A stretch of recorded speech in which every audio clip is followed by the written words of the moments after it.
press 2.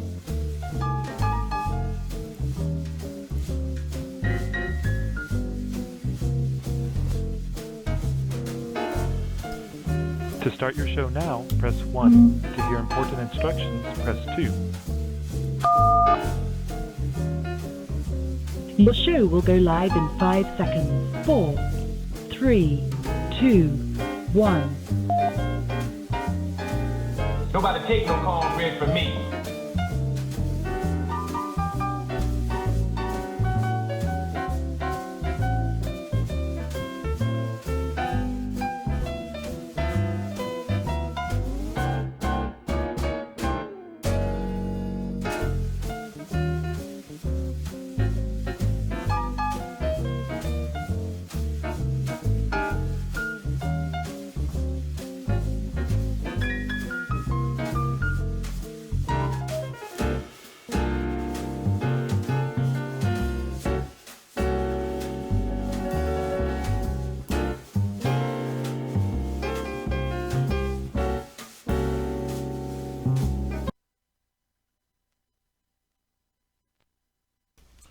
Hey people, how you doing? My name is Tim Black. Welcome to the Tim Black at Night Show.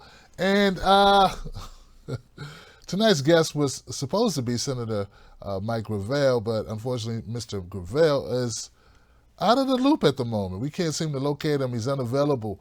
We're hoping everything's okay in the sunny state of California for Mike Gravel, but so I don't know what we're doing right now, but I opened up my phone lines.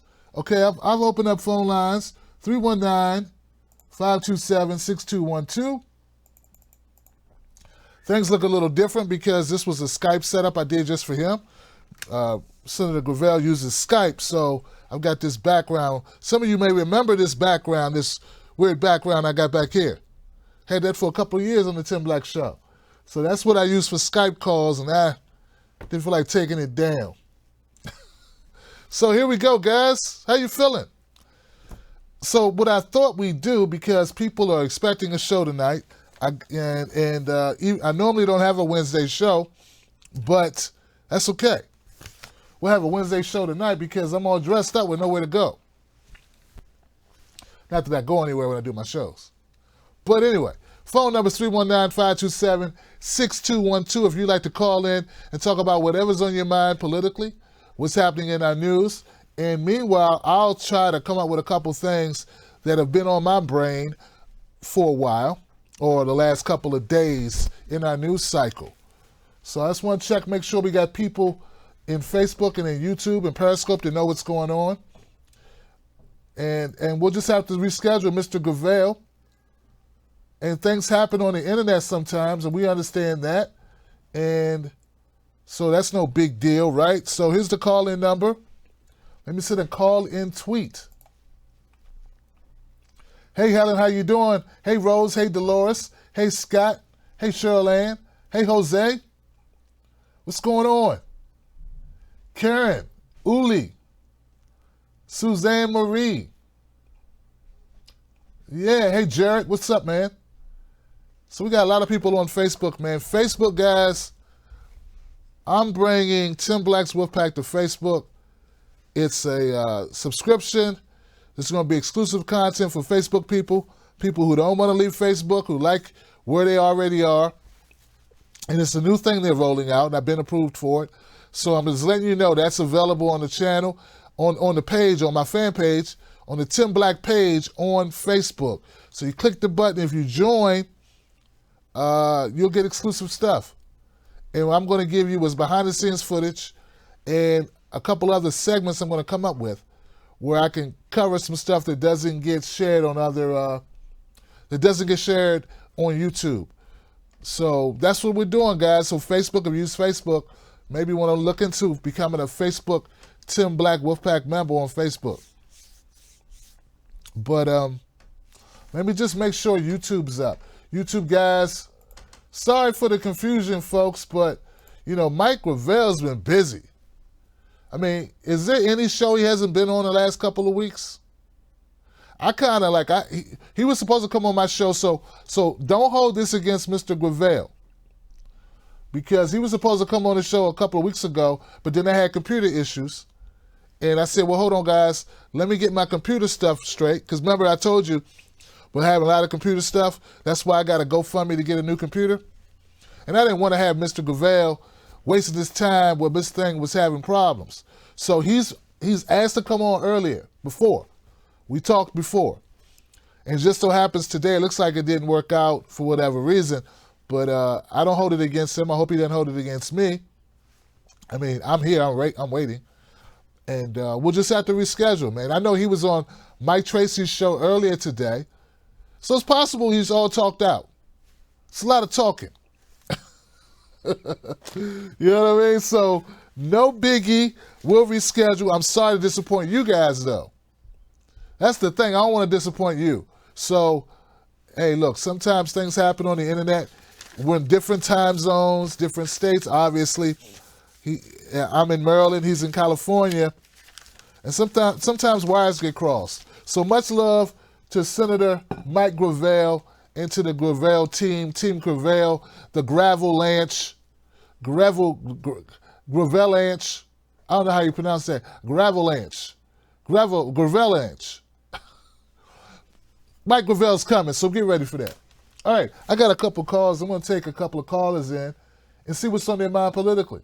501. You're live on Crazy Wednesday on the Tim Black Show, Politics. What's your name and what's your comment? Good evening, Mr. Black.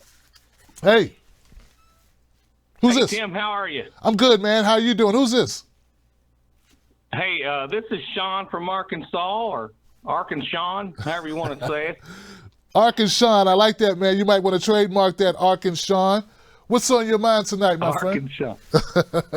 Well, I want to pose just kind of an idea I've been floating around. But first, I want to say, before I float the idea, I want to say that it looks to me like the upcoming 2020 election is already settled, at least in my mind. I know I'm actually searching around for a place to put my money on Trump, and I'm not a Trump guy, so please don't put me in the bucket. I know people like to play that real quick, but I think that it's already done. I think that the DNC's corruption will spill over into this election as well, and that the supposed BS changes that they made in terms of their superdelegates is only just they rewrote the rules to match the situation that they were going into. So things are as fixed as everywhere, and the primaries will mean nothing. And I hope people will keep that in mind when they. Anyway, I think it's time for the young folks in this country to form a new political party that actually has a chance of being heard on a national stage. And so I'm awaiting. I hope I live long enough to see the death of the Democrats and the old system. Okay, so outside of that, for me, it's been a bit traumatic to experience my awakening to the level of corruption in the media. And so I'm really upset to see my fellow Americans, people I care and love about, my brothers and sisters and friends and family, deceived and divided, and in a really sorry state that I think we find ourselves in. And it seems to me like, for me, I don't know, I guess I've got a decent bullshit detector, but a lot of the bullshit that's flying around doesn't stick on me, but it seems to stick on a lot of others. And so anyway, the idea that I wanted to float out there is how could we come up with something new, a new way to recognize folks like Tim Black, Glenn Greenwald, and a whole long list of others that I didn't write down, so I don't want to omit anybody, so I won't even try to make the list. But there are a lot of people out there, independent media especially, who are not afraid to speak truth to power, as you guys often say. But, boy, if you're not looking for it, you're not going to find it. And so I guess in the spirit of, the old Pulitzer Prize, which is an old media idea, I don't think that's the right solution here, but something akin to that, some sort of badge of honor. If we could have an uncorruptible way at which to issue that badge of honor so that our fellow citizens could know who they can trust when it comes to reporting. So I want to hang up and hear your comments on that. Maybe we can burn a few minutes thinking about that idea. All right. Well, Sean, thank you for the call, man. I appreciate it. Thoughtful comments there, and some, and before I go to address the broader issue of the Pulitzer type of situation that you're referring or you're offering, suggesting, let me first address what you said, because I think it's something that we need to have a conversation about the likelihood of this election being rigged, similar to 2016. So let's keep it 100, guys. We have people who are definitely concerned about it, and I get it. Now, I like to tell people, it's not, just because you close your eyes at the scary parts of a movie, they still happen. You just didn't see them. And they're going on. So we can close our eyes to the corruption in the DNC if we want, but it's still going to take place. So what do we do about that? Well, there are other mechanisms. There are other parties. When people say, I wish the young people start a party. Well, we got Green parties. We got the People's Independent Party, Democratic Socialists of America, starting its own. It has its own organization. I'm sure that there are people who are active within that organization that are interested in forming something. We have parties. It's maybe possible or impossible, I should say, to take over the Democratic Party sufficiently in our lifetimes, man. Like, I'm no kid. So I get your frustration. I think we can do both. I think we can push for what we want within the Democratic Party, and we can also support independent parties. We've got millions and millions of people who are not engaged politically. If those people became engaged, things could change, but we have to get those people engaged, which organically, it just segues perfectly into your last point about the importance of media, man. I'm so with you on this. In fact, Sean, I'm going to tell you, political commentary was not my first choice. Right? I had no intentions of doing it. See, unlike my road is different, brother. This is not something I dreamt of doing. This is not what I intended to do. In fact, as successful as I've been in this, I was much more successful talking about issues that affect the country, keeping it light, keeping it humorous, but also truth-telling, because people love that. People love hearing the truth. I don't care what form it's in. I don't care what subject it's on. If you come tell the truth about restaurants, they'll love you. If you tell the truth about the music industry, they'll love you. If you tell the truth about model cars, they'll love you in model cars. Like, whatever you tell the truth about, and mine was like pop culture, whatever's going on in the world, crime, police, that type of stuff, people loved it. So I only started talking politics, Sean, because viewers like you said, Tim, talk politics. That's the only reason why. And then I started realizing that I was talking about the social ills of the world, bro, and I wasn't coming up with any solutions. So if all I'm going to do is talk about a cop shot a guy, a mother lost her kids, this thing happened, and there was a fight, a protest, a shooting, something happened, a scuffle. This lady said the N-word. This guy punched the old man. Like, if I'm just going to talk about that stuff, but I have no solutions, what does that make me? And do I want my life to be that? So I know that's a long story. So it was viewers who said, Tim, check out Bernie Sanders, man, and maybe he'll change the way you look at politics. And you can be influential, and you can help, and we can change the world. And they had these, ideas. And then people told me about Jill Stein and about Ajamu Baraka, and I got to know those people with the Green Party. So it's been an evolution for me, and also an awakening for me as well, as far as the corruption, the level of, when we say corruption, the level of bias, the level of controls in place to get the desired outcome of the organization over not necessarily the will of the people. That's what we mean by corruption. Last but not least, man, maybe we need a union or something, Maybe there needs to be an independent media organization, first of all, where independent media folks come together and sort of support one another. I'd be a part of that in a heartbeat. I think that would be great. Sort of like a trade, organization where we all kind of have tools we share, and just some form of camaraderie, a publication, a website, and an organization. And then there can be, for like you, Sean, a people's thing. Like I know there's been a couple of People's Choice Awards. I don't mean the Webbies. The Webbies is controlled by an organization and people with deep pockets who choose the most popular. I don't think the Young Turks deserve to get an award every year. Come on, like how did the Young Turks get an award for 2016? For what? Taking the most money from a corporate sponsor and being able to implement that into their shows? I would have felt much more satisfied if it would have been somebody like, I don't know, Abby Martin and Telesora. At least I know they're on the ground doing hard work. I mean, TYT doesn't even have real field reporters. They got rid of Jordan Sheridan, who I have issues with, but the guy was in the field. So what are they getting awards for? What you mean to tell me you get more out of it, out of their shows than a Lee Camp show or my show? Or so people like you, Sean, Ark and Sean, coming up with what you want to do, who you think's trusting.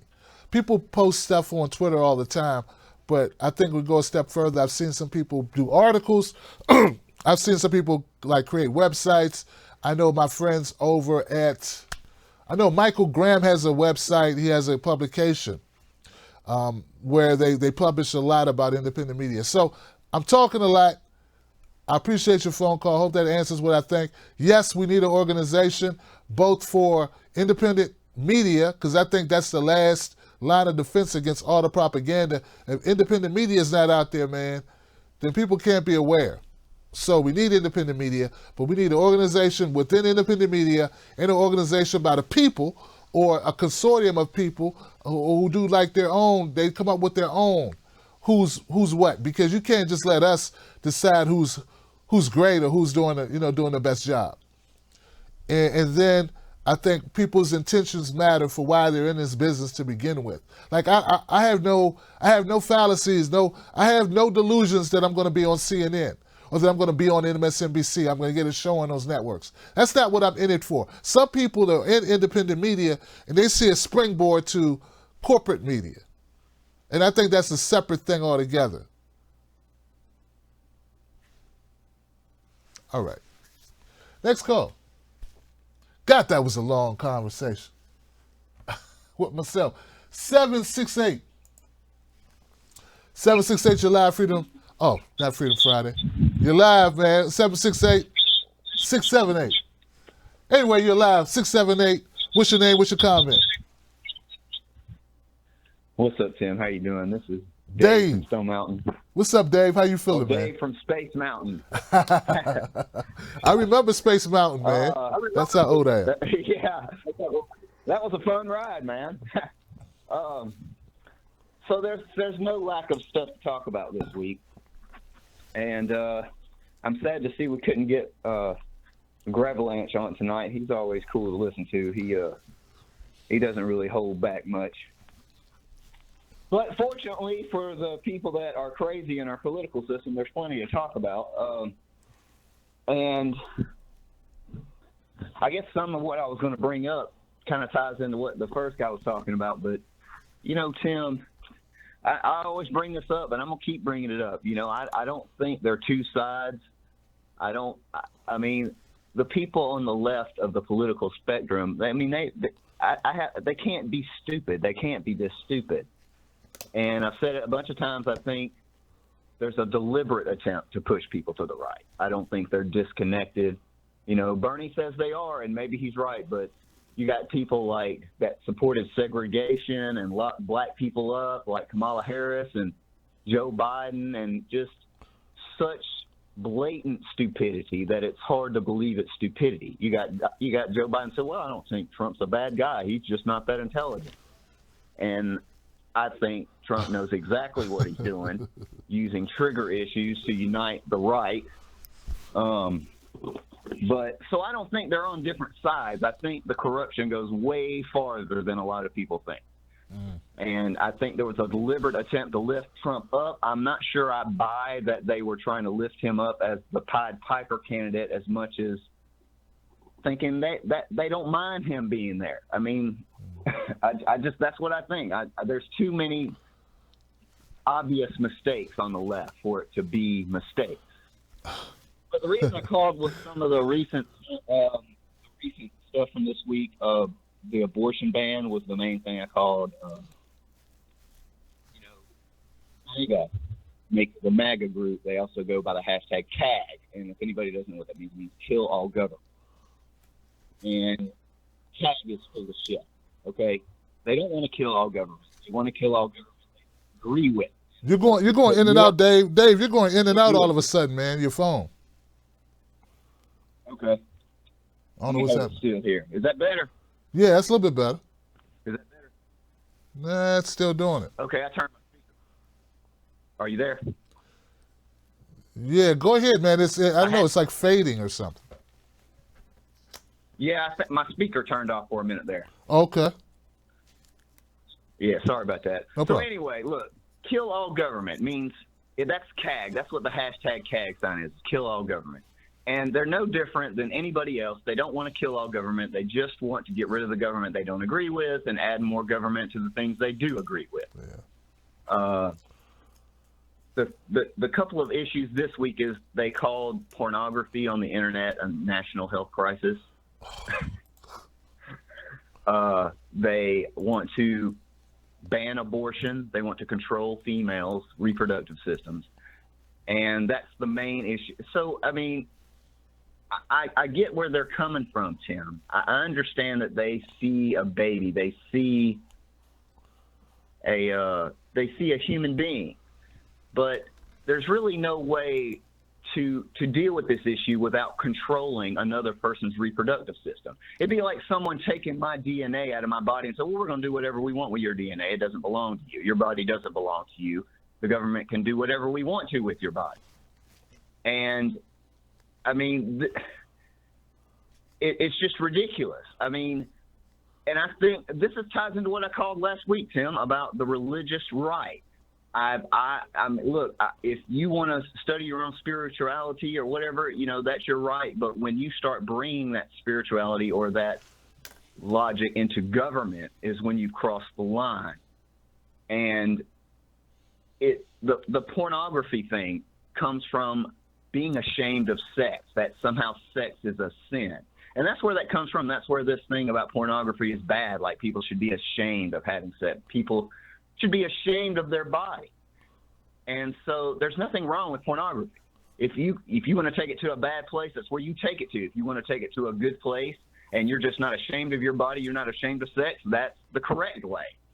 And abortion, you'll never hear these ideas from a lot of people on the left. There are some pro-life people on the left. There are a lot of religious people on the left, but the majority of them are pro-choice because they understand you cannot control another human being's body. You cannot force people to have birth. I think a lot of it comes from religion. I think a lot of it comes from the falling birth rates. When you have falling birth rates, you have less people entering into the military. I think the right sees the birth rate falling. I think they see a lot of criticism of the military. I think they want to force the birth rate back up, with the more births there are, the more military people have got. And, I mean, they're just full of shit. CAG is full of shit. They don't want to kill all government. They want to kill all government they don't agree with. All right. And what you see on the left is not us trying to enforce our beliefs. Now, there are a lot of people that disagree with guns on the left. There's some legitimate things to talk about there, but the majority of what the people on the left do is want to give people an education. We want to give people life. I mean, come on, Tim.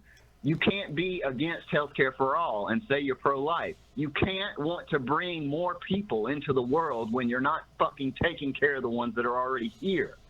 There are so many. I mean, there's so much hypocrisy from all of this. And I'm telling you, these religious people are crazy. And, I mean, you can't have a conversation of logic with someone who bases their logic on faith, on fantasy. And so I'm just, I don't get it. I don't understand how you can control another person's reproductive system. I don't understand how you can say we should bring more people into the world while you're letting the people here already die. Okay, I got And it, Dave. so- Look, Dave. I want to call Mike. Yeah, man. I'm going to call Senator Gravel, man. He just hit me up and said he'll do a phone interview. He's got a computer issue, so we're going to call him. And I'm going to ask. All right, buddy. I'm going to ask Mr. Gravel what he thinks about the abortion issue and religious politics and religion. I'm going to use your questions for Senator Gravel. So what about that? So let's try that. And I'm going to do something I usually don't do, which is make a phone call from here. So let's see if we can do that. Thank you, Dave from Stone Mountain, brother. You know I appreciate you. So let's try this.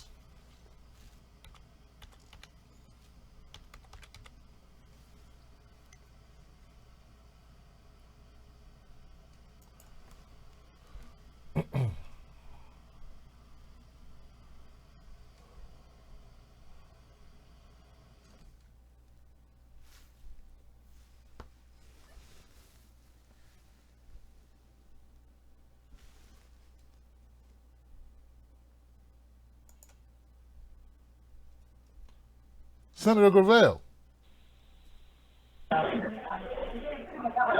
Hello. Hey, Senator Gravel, how are you? Yeah, hang on 1 second. I'm going into a private room here. No problem. Take your time. Okay, who's this calling? This is Tim Black of the Tim Black Show. How you doing, sir? Okay, good. Just 1 second. Okay, I'm in. Hang on, I got to sit down. Well, I walk around with a cane, so it's not always that easy. But let me get my phone out. No problem. No problem. We're just glad you that you're okay, and that you're all squared away there, partner. Look, guys, we got Senator Gravel. He's going to do a phone. He's going to chat with us via phone. Got a little computer issue going on, so we're going to do it this way to have a conversation. So you let Senator Gravel get all set up because I just called him out the blue, kind of. Okay, you're coming in on my watch, but I got my phone in my hand, and you're not coming. Well, can you hear okay on my watch? I hear you just fine. Let me check and make sure they hear you. I think they should be able to hear you. Let me see. Just starting with Mike. Folks, if you can hear Mike, Senator Gravel, let me know. Hi, Senator, Yeah. loud and clear. You're good. The people hear you, Senator, so Okay, good. Very good. Let's go. let's go. So for people who don't know, Senator Gravel obviously was a senator from Alaska. He was also a presidential candidate for 2008. He is somewhat of an icon and heroic figure. He has a stature across the internet. People widely respect his speaking out on numerous issues concerning our military-industrial complex and regime change wars and things of that nature. He was talked into running for 2020 presidential election, and instead of being out on his boat or playing with the grandkids, he's now running for president. So, Senator Gravel, how are you doing? Not too bad for my age. Keep in mind. That's right. Same thing here. So, Senator Gravel. How old are you? How old are you? I'm 49. Oh God, you're a child. Hey, double that. That's how old I am. Look, I'm holding on to my 40s barely, but yeah, thank you, brother. And look, I hope to be your age at some point, man. I hope to make it that far. Yeah, well, I'm surprised too that I did. Well, hey, I'd like to start with you a little bit different because we got a news cycle that's crazy, Senator. Alabama just passed. I don't know what's going on in Alabama. So they want to ban almost all forms of abortion in Alabama, and the governor just signed it. And Senator Gravel, tell us what are your thoughts about this idea of going back to a time when a woman had to go in a back alley to get an abortion, and how that relates to what we're dealing with now? This conservative attitude of that you're protecting life because a person has it in their body. Yeah, they're great on abortion, but then once the kids are out there, they're not so great on educating them and feeding them. So it's a real tragedy. I've always felt that the issue of birthing is between a doctor and a woman. Period. Not the politicians, not the government, but we're regressing in that regard. And it's really so interesting that these conservative groups, they're really anti-government, but they turn around and give false testimony in this regard. But the governor of Alabama is in my mind is a sicko.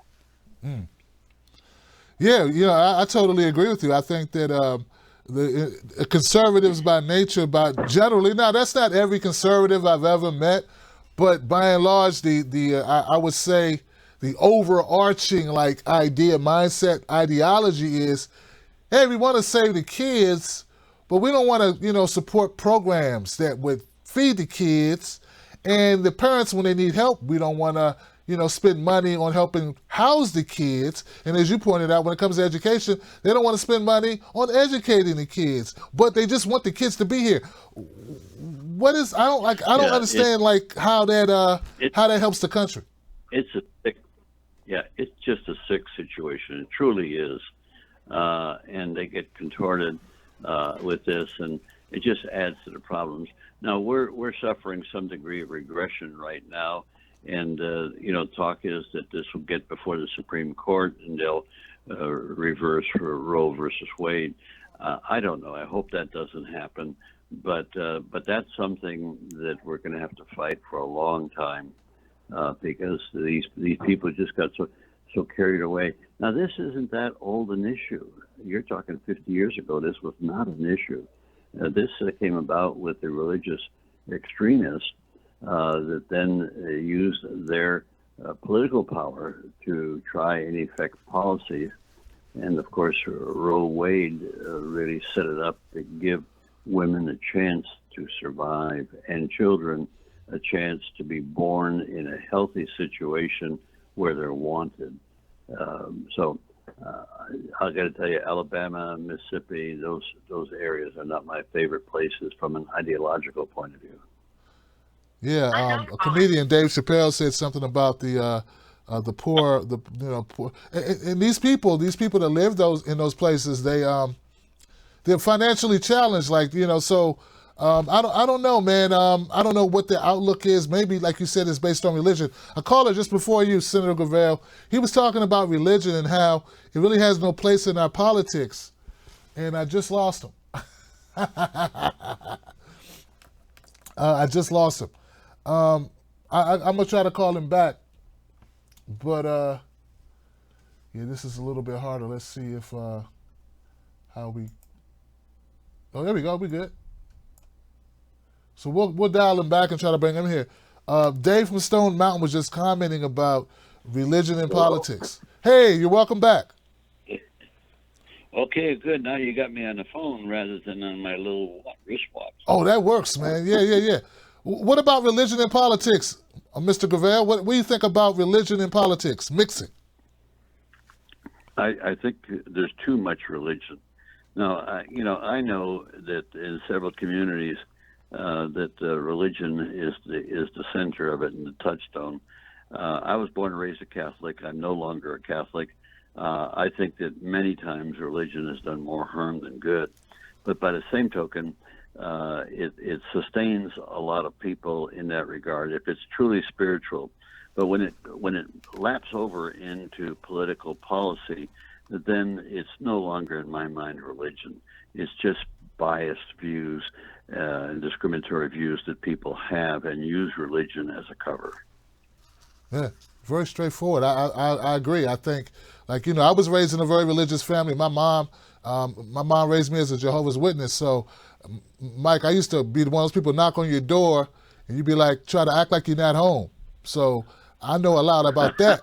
No, I would answer the phone, the door, and say, "I'm just not interested." Right. But when I was a kid, I believed that my job was to save your life, save your soul, Mr. Gravel. That was my job. I know that. I understand people who are religious. As a Catholic, I was a serious Catholic. I was a true believer. But all of a sudden, I got to a point in life where I changed overnight. I was not bitter about the superstitions of Catholicism, but it's not for me, and I've never been intolerant of where it is, as long as it's spiritual.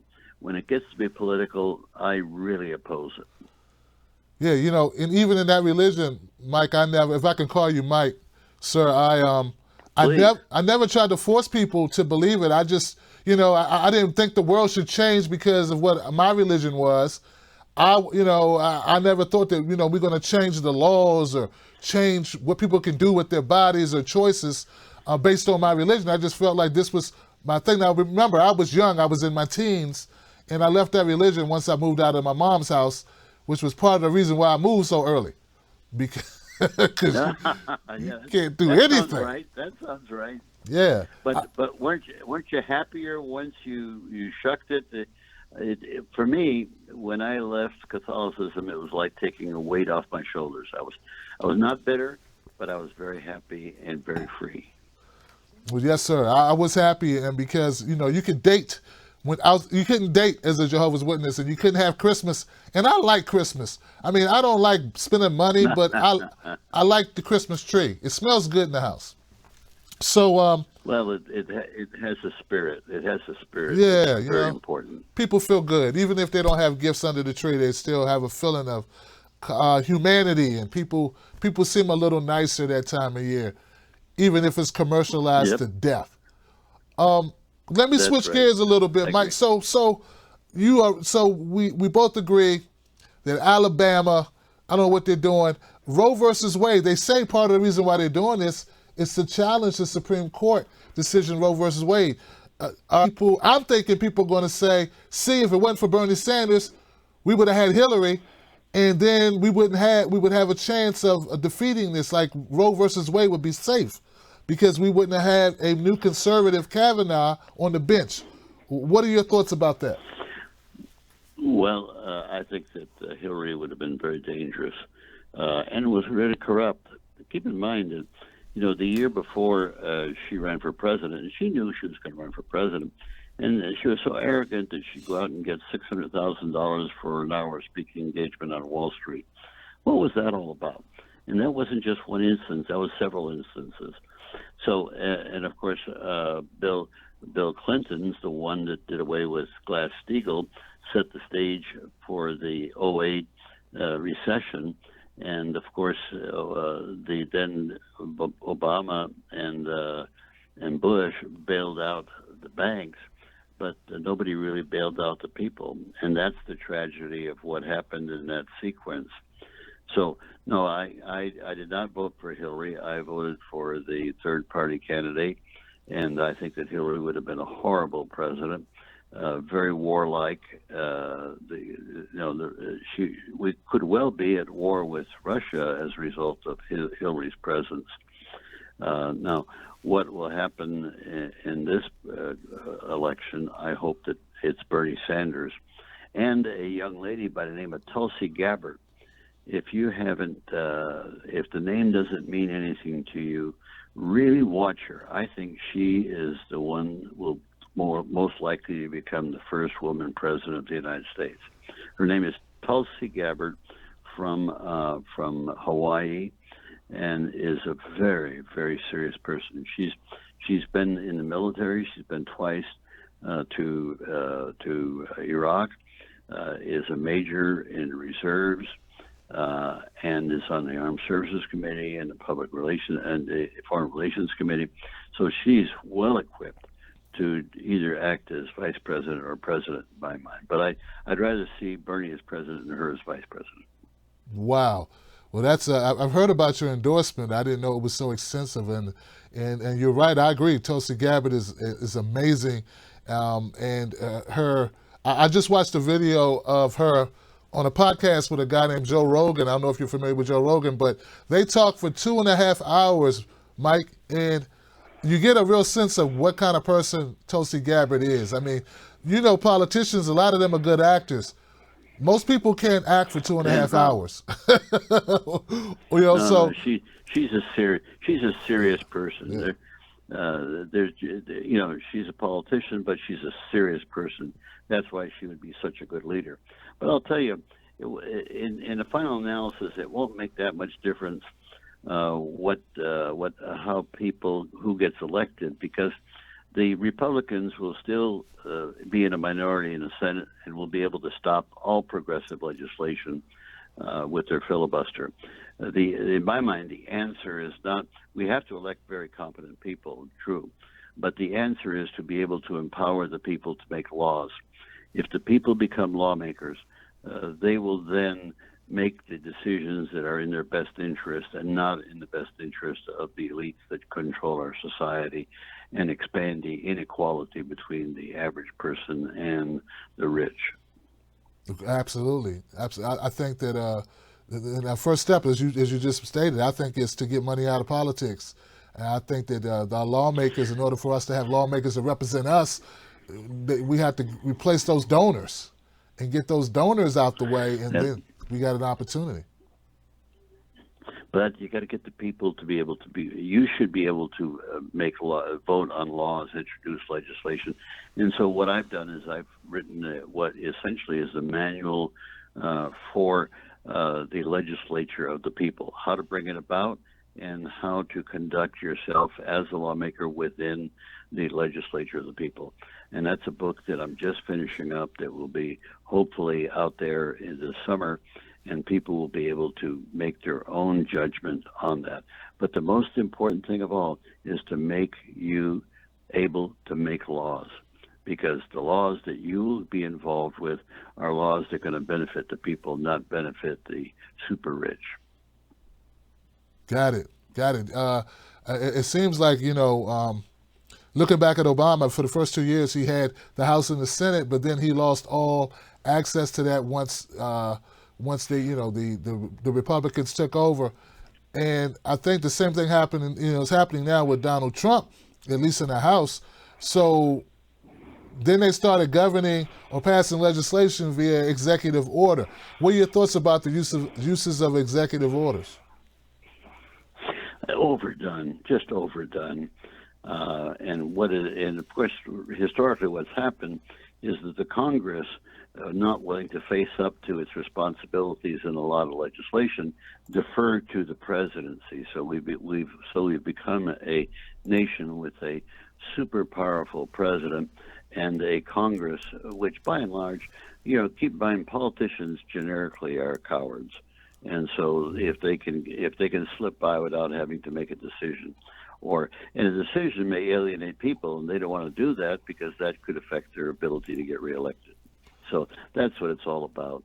And I think that the answer to that would be to limit people in the amount of time they can spend in Congress.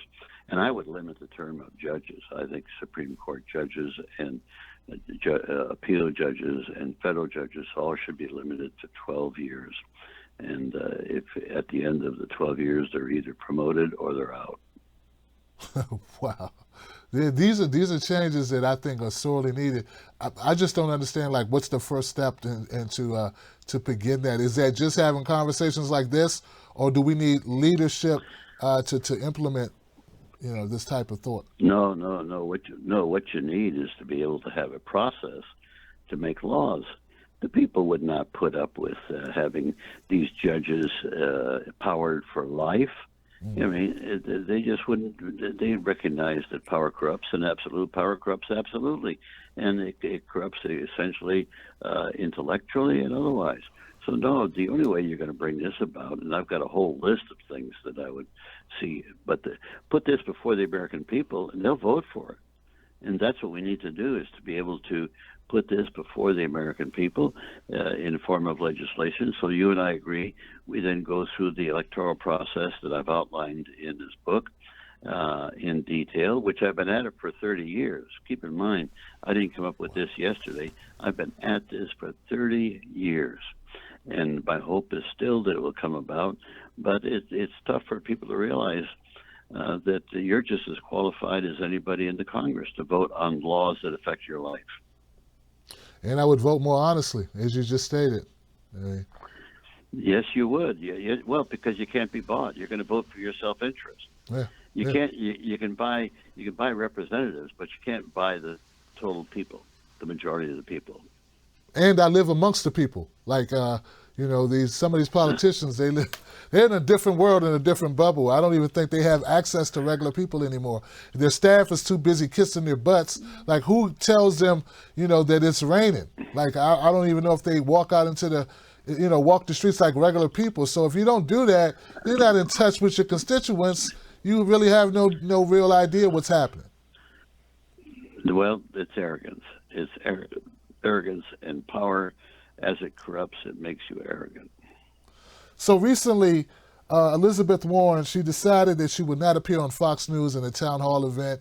This made a lot of news, a lot of ripples across social media and the cable news networks. And they love it, Mike, because they look at it like, well, this helps, MSNBC and CNN.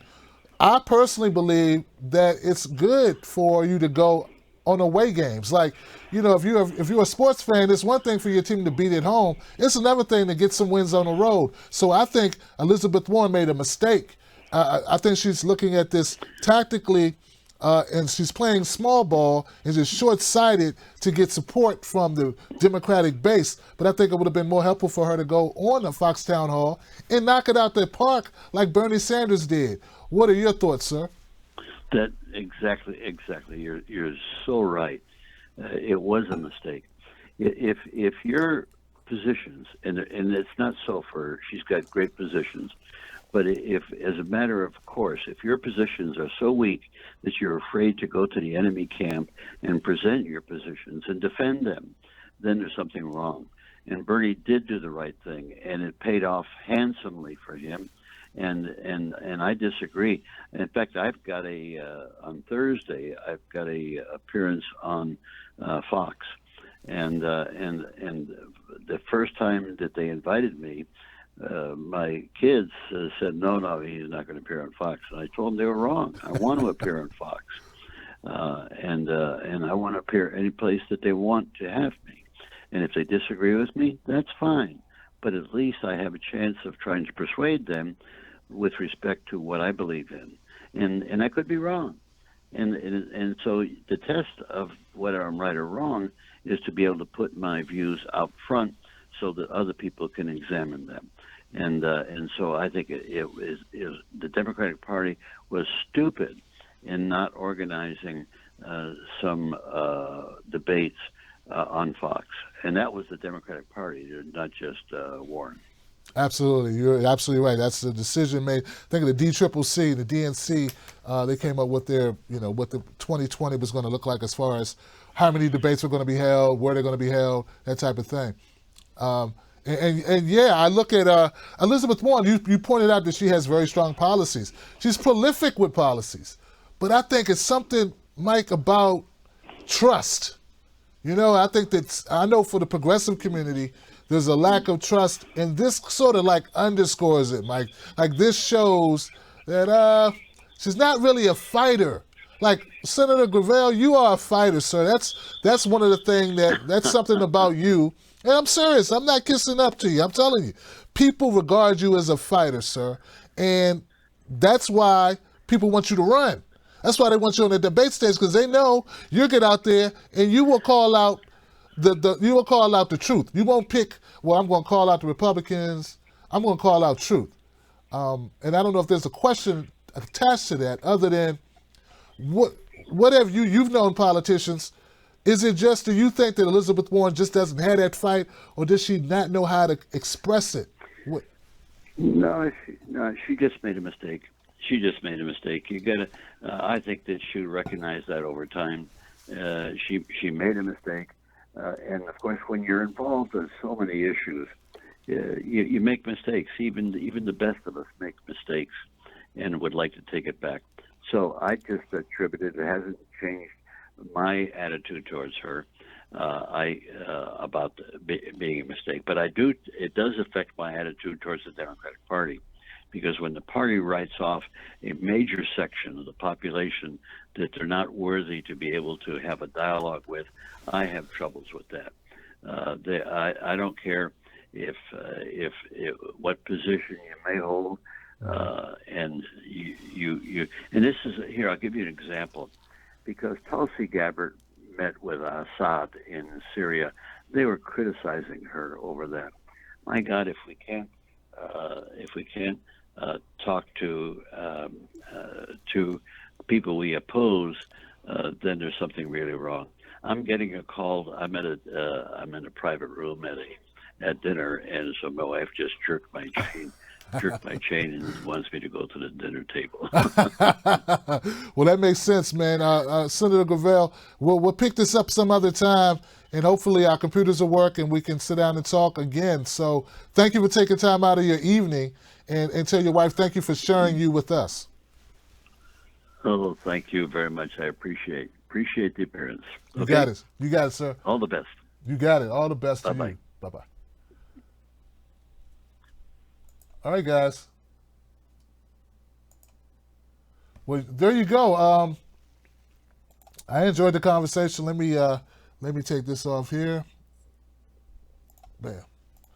All right, so we're going to open up the phone lines again, and we'll just talk about what we just discussed. I disagree with Senator Gravel about Elizabeth Warren. I think that this was a decision. It was a bad choice. It was not a mistake, meaning it was an intention. When I look at mistakes, there are things that I do that are mistakes, things I did not intend to do. This was a strategic error. And I truly believe, there's no way for me to know, but I believe that she did this, and just to make inroads with the Democratic base.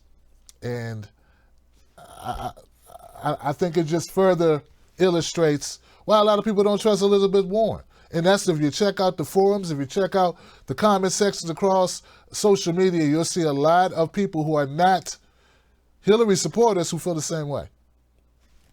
How you win a primary like that, I don't know. And I don't think that she's going to gain as many votes as she thinks. I think she's going to lose momentum. People were seeing Elizabeth Warren in the same vein as a Bernie Sanders. Okay, they don't see you that way anymore, Elizabeth Warren. What does that get you? It just puts you further into the middle of the road with the Amy Klobuchars, the Pete Buttigiegs, and the Beto O'Rourke's and the Kamala Harris's. That's moving you back into the pack. I don't think it elevates it. All right, so I got a phone call and a 334 number. Hey, 334, you're live. What's your name? What's your comment? Hi. Hey. Hi, Tim. This is an anomaly in Alabama. I was the one. Yeah, I was the one that let you know that they inducted Miss Hillary into the National Voting Rights Hall of Fame down here in Selma this year at that bridge walk. Lord have mercy. You remember me tweeting you that? Yeah, I think I remember, but that's a sad day. Hillary Clinton was against integration. Right. She did a lot of things, actually. I mean, didn't she steal the primary from Bernie? Oh, yeah, absolutely. She knows how to vote. Absolutely. Yeah. So what do you think about the new abortion laws in Alabama? Look, Selma is a hot mess. They're a hot mess. And, it's a shame, really, because, the reason why I don't want to say my name is because, I can't put myself out there out here in Selma. I'm such a minority. And I'm not from Alabama, but I have a place. It's beautiful in the woods, and I'm around nature. And it's the only way that,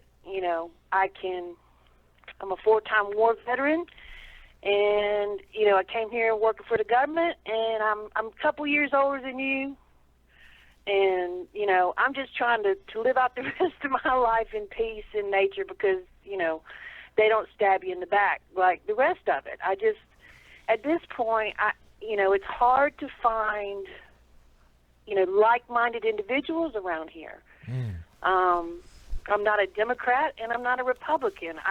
I think, I'm very liberal in my views. It's my body and my choice, but I also feel I'm very conservative fiscally. Quit wasting taxpayers' money, quit stealing it, in other words. And there is no, especially in this state. I mean, it's at this point, it's so suffocating. And I'm so glad that I'm beyond, reproductive years. I've already had my child, and luckily she's not in this state. And I just feel like, what's it going to take? What's it going to take for us to be able to progress or evolve and not devolve? Mr. Mike Gravel, it was an honor sitting here listening to him. It gives me chills for him to be his age and to be as progressive as he is. I don't know what it's going to take, but I tell you what, watching yesterday, the Senate in Alabama, I felt like I was in church. I'm an atheist. And we are a secular nation, are we not? We are. Well, you wouldn't have known it yesterday, watching it. Wow. And how do we stop that? I don't know, but I got to ask you, do you think in your community, you think there are going to be people that leave Alabama because of the constrictions, the restrictions on abortion, and just for this crazy idea that, they want to control women's bodies? Well, they already have, baby. I mean, if you look at the statistics, it's called brain drain. And, I go out very, rarely do I go out. Very rarely do I leave my little paradise. But when I do, the youth is gone. Well, I'll say this, they're not here. They're either left the state or they're in prison. Wow. So if that tells you anything.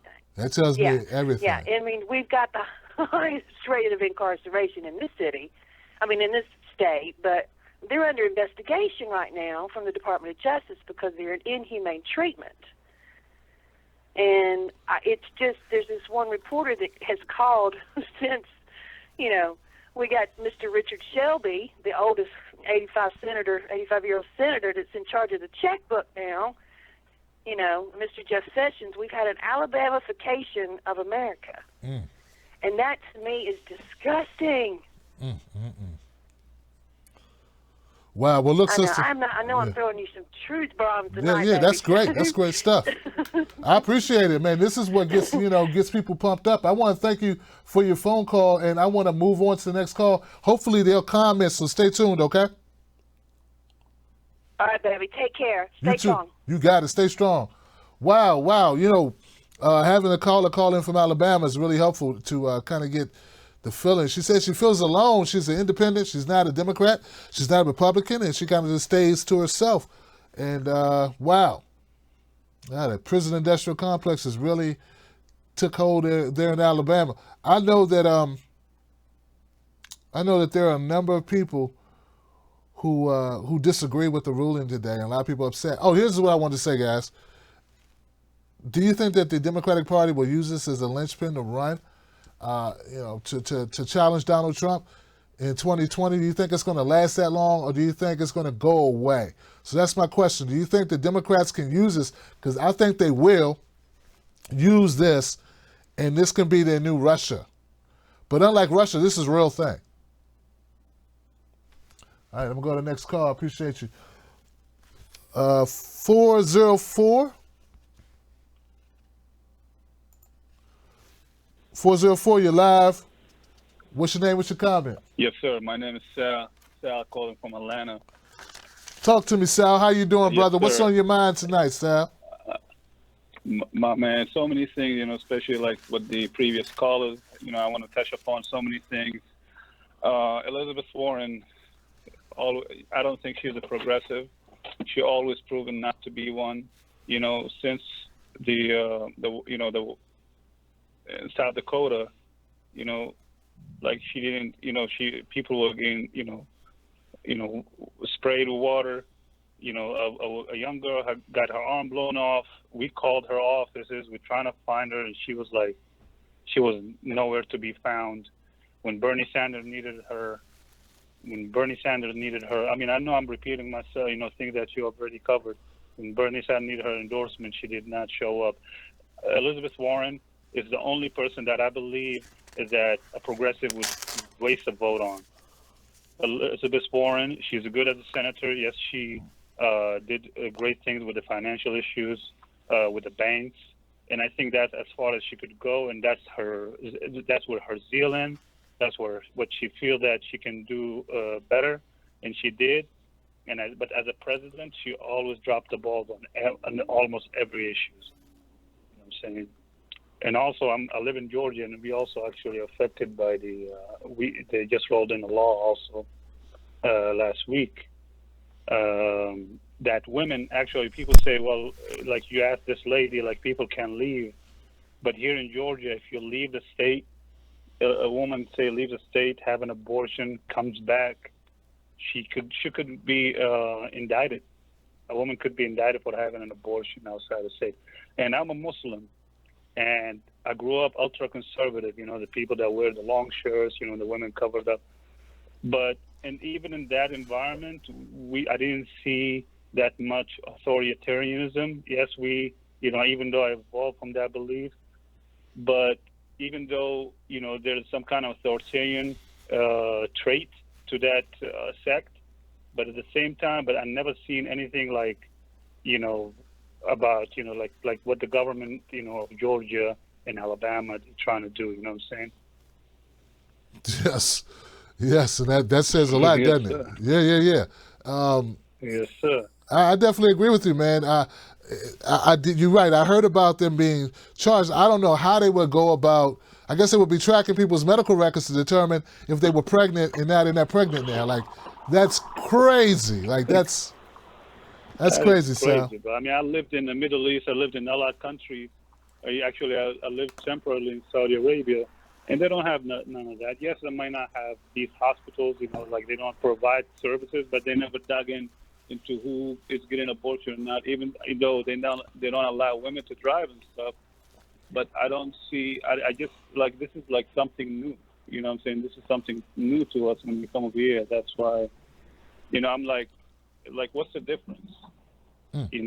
Yeah. Like, yes, they abuse women in different ways over there, but we come over here, we have different kind of abuse and control of women, Absolutely, So Sal. it's like, yes, sir. Yeah, very, very good point, Sal. I appreciate the phone call, my friend. Anything else? That's it. Thank you. That's enough, man. That's a lot to chew on, man. Sal, he just dropped some truth bombs, man. I'm getting some great calls on a Wednesday. I might have to do this more often because people are calling up and they're speaking some truth to power. This man said he was raised Muslim fundamentalist. It sounds like cover up the whole regalia, and he says these laws in Georgia and Alabama are on par, if not actually. He said they exceed some of the practices that he experienced as he was growing up in that religion. So what does that tell you about the psyche of these people who are lawmakers in Alabama and in Georgia? Are they are behind the times, 100 years behind the times. They are born in the wrong age. They need to be born in the Quaker years. And some of them, I think they would really prefer that, considering the social status of white men compared to black folks and others in that time, in that realm. They would like to go back to a date when they could call someone a boy and treat people even outwardly, openly, more openly than it already is, as property, as beast of burden, so to speak. And you're right, women. I think, and this is my question still. I think women are going to revolt from this. I know we saw a tweet from Alyssa Milano about women going on the sex strike until this is changed. And then, and I made a tweet about it, guys. It went very viral. Like, I'm talking 3,000 likes, 600 retweets, reached 300,000 people with this tweet I sent out in response to Alyssa Milano. And I just made a joke about, a lot of us who are so busy and we're married and we got kids and we don't have time to have sex anyway. But I saw that Tulsi Gabbard was in a TMZ interview and she agreed with Alyssa Milano about maybe not so much the sex strike itself, but about the need to show attention, to focus on this issue and to draw attention to it. And it really got me thinking, because at first I disagreed with Tulsi Gabbard. I'm like, oh, Tulsi, don't agree with Alyssa Milano on anything. But see, that's the sixth sense sort of a Tulsi Gabbard, looking beyond Alyssa Milano's playing to the cameras, saying other ludicrous things, and just focusing on the issue. And the issue is women's rights. Women's rights. So I think if there could ever be a way that the Republicans will screw it up, they're doing it right now. I think that Donald Trump, I think it was hard. It would be very hard to replace a Republican president or any president when the economy's doing well. Even though we know our economy's doing well, mainly when you look at Wall Street and corporations about them buying back their stock. It's not doing so much better as individuals having more wealth. That's not happening. In fact, still, the average black family owns 1/10 of the wealth of the average white family. That's still going on. That has not changed. In fact, yeah, more black people employed, but we're not gaining more wealth. And the gap between white and black wealth is still as far apart as it ever was. It's getting further apart under Donald Trump. Something that he doesn't mention, something that his surrogates don't mention. But I was still thinking, since the propaganda is so strong, that this will be the Republicans' fight to lose. And damn it, here comes this thing with women. In the Me Too era, you got states rolling back women's rights. This is a layup for Democrats politicians. This is a layup, I think, for a lot. I know it's going to drive the youth vote that's going to come out. If the Democrats play this correctly, guys, in my opinion, if the Democrats play this correctly, this could help them immeasurably in the 2020 election and beyond, if it's played right. I'm going to go to the next call, but chew on that and let me know what you think about it. Thank you, Sal, for calling up and dropping some bombs. 734, you're live. What's your name and what's your comment? Hey, my name is Dan. I called you once before because the algorithm has choked you away from me for too long, my friend. I gotta tell you, you've become my favorite, absolute on the YouTubes. And man, thank you, Dan. Thank you, Dan. I appreciate you, man. Thank you. It's all good, man. I'm not trying to blow smoke or try to kiss your ass or anything, man. I'm from Brockton, Mass. That's what's up. Rocky Marciano and Marvelous Marvin Hagler. I'm actually visiting. I called you. I called you from North Hollywood a few weeks ago. Okay. I talked about the Pipeline 5 in Michigan, the oil pipeline from Enbridge, and yeah, man, because like I gotta say, like, first of all, the Gravalanche, man, I wish you could turn him into a cyborg so he could live forever. Take over politics, man, 'cause I trust him.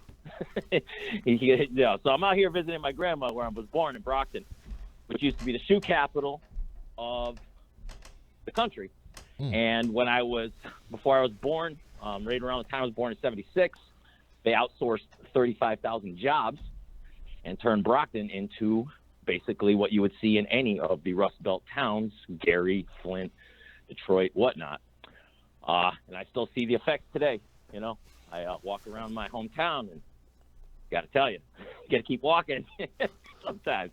You know what I mean? Yeah. Turn the corner and you're like, whoops, wrong corner. Absolutely. But anyway, I actually just was calling. I didn't really have a reason why I wanted to call. I kind of wanted to be inspired by listening. And I guess I'm just going to leave it with, as far as the corporate media is concerned, because I trust none of them. They have their agenda. They sit there with their think tanks.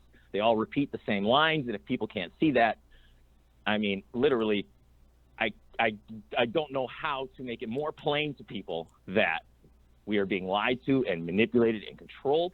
And it's very simple to look up just the genesis of this whole thing, because it was declassified in 1970. It was exposed in 1967. It's called Operation Mockingbird, which is the CIA's infiltration of the media and of social groups. And they put their people in. And it was only declassified then because it was called out. And then they say they disbanded the system. But meanwhile, we now have CIA correspondents on MSNBC. So you tell me, did it end?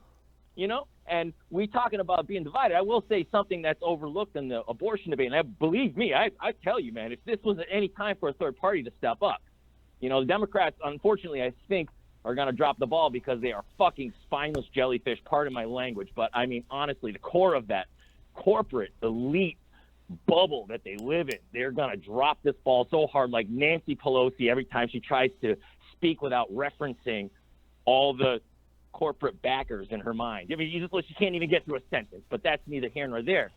My point about the abortion topic is, I think one of the main reasons why they do it is because it's about economics, and they want poor people to have children because it's expensive. They keep raising the price and everything, makes wages stagnant. The average server in this country, wait staff, makes $3.15 an hour. They tip out 5% of their sales, which is 25% of their money goes to like a bartender, the host stand, and they have to pay taxes on 8% of their gross sales. You see what I'm saying? These are things that are, but there's so many things. They want us divided amongst each other. So we can use as an example, as any job that you can look at as an example, because it's a microcosm of what this country is. So as a server, somebody comes walking in and they're foreigners, and you know that they're not going to tip you well. And what do? You treat them like garbage, artificially dividing us on yet another front. And we live in a system where we do not have a democratic job, usually. We don't work in co-ops. We work in a divided system, and we go maybe once every 4 years on a Tuesday, if you can get your day off, and go vote, where 50% of the country doesn't. We checked out. You know what I'm saying? Yeah. So, I believe that we've been divided so hard, and I think it's pretty simple. We're just going to change the conversation. We're going to look at each other. We're going to keep having these conversations like we're having right now, that we're going to have with somebody in a gas station, somebody wherever, and not do it in a way that's like, oh, I'm smarter than you, I'm better than you, I know more than you, in a way that's like, hey, I'm going to listen to you. You know what I'm saying? I do understand. I guess that's really all I wanted to say. I love what you're doing, man. You'll hear from me some other time when I have something to articulate without just kind of going off the cuff, my friend. But appreciate what you do, and thank you so much for having the great Senator Gravel. And I will say one last thing, term limits, okay? Paul Wellstone believed in that too, and it's a very, very dangerous thing when you're a senator 8 days before the election. His plane crashed. Walter Mondale ran his place. He lost in an avalanche landslide yet again because he's used to that with Ronald Reagan, if you don't remember. Walter Mondale's a dead candidate. So they put him in the spot. You know what I'm saying? We went to Iraq. We spend $1 trillion a year on weapons of war, my friend. So, hey, Absolutely. man, let's go shake some hands. Listen to people, man. Let's take some power away from the 1%. Because if we don't do it with the intellectual movement, let me tell you, as we say in Detroit, which I'm out in Michigan now, I'm living in Michigan now. But a gallon of gasoline is cheaper than a movie ticket. All right? Wow. My brother, thank you for the phone call, man. I appreciate it. Wow. Like, people are waking up, man. And a lot of us have been woke, but what social media gives us and what programs like this give is an opportunity for you to realize, you're not going crazy. You're not alone. You have people that think similarly who are fed up as well. And I think if we take all that energy and we start directing it in ways that we can actually get some stuff accomplished, we can get some stuff accomplished. So thank you for the phone call, my friend. Call back soon. Let me know, different, when you have a more focused response, but I appreciate you. I appreciate it. Wow. I'm going to go to the next call. I'm going to get as many people in as I can tonight. Typically, guys, the call-in show is on a Friday.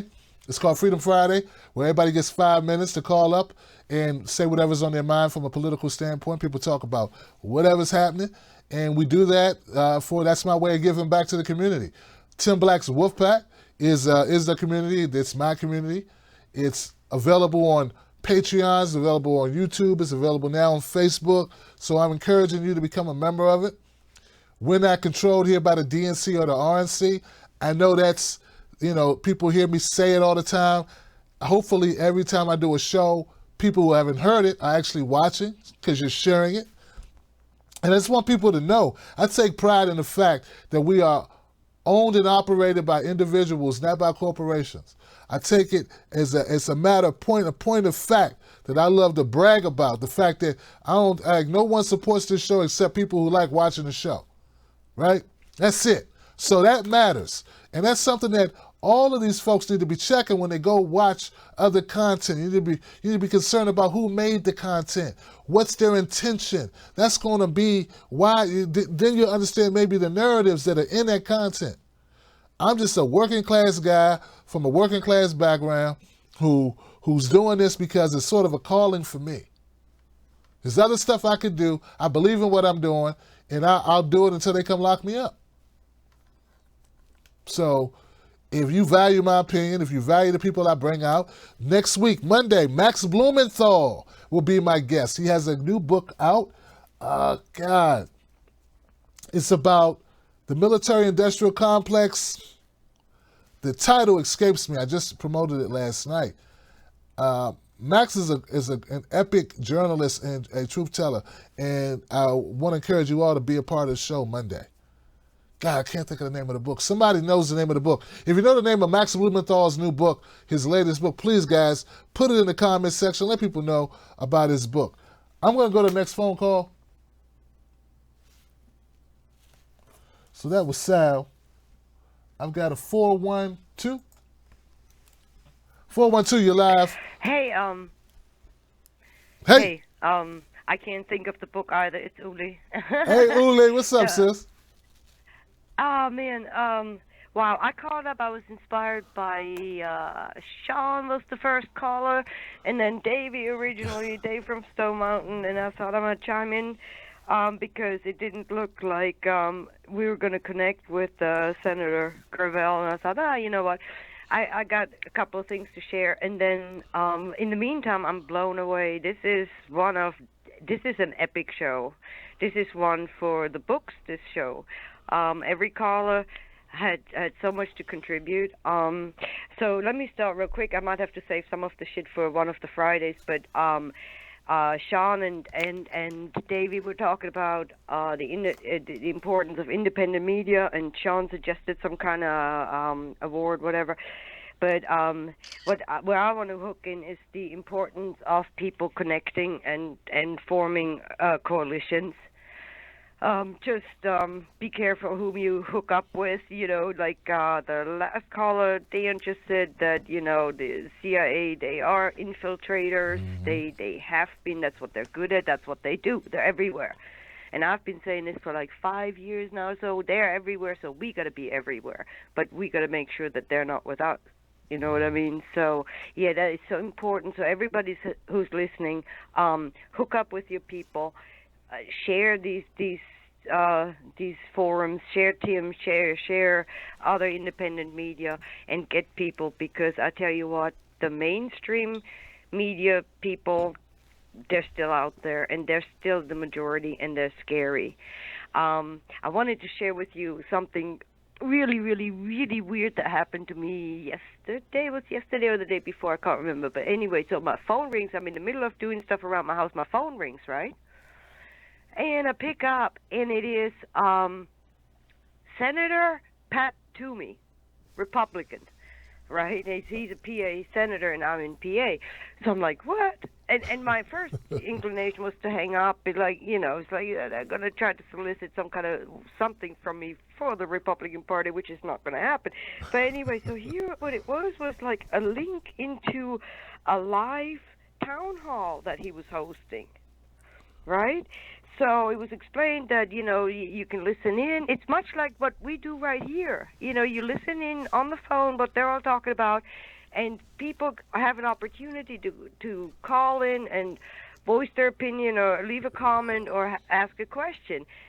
I'm like, oh, this is really interesting. So I stayed on the line and listened to this. And swearing, I am not gonna talk, right? No comment, no question. But I wanted to listen. Yeah, no, not there. But and I just want to tell you all, it was scary. It was scary. He talked about how we need tougher laws and more protection for our police officers. He talked about immigration, that he's working on he's supporting the legislation, the Trump legislation on their stance on immigration, whatnot. So then somebody calls in, right? somebody calls in and then I hear them, and it's an old guy. He's been here all his life, worked all his life, and now these aliens come and take it all. And listen, he talked about, immigrants and how much he's not on, how much he's not okay with these aliens coming and take his shit.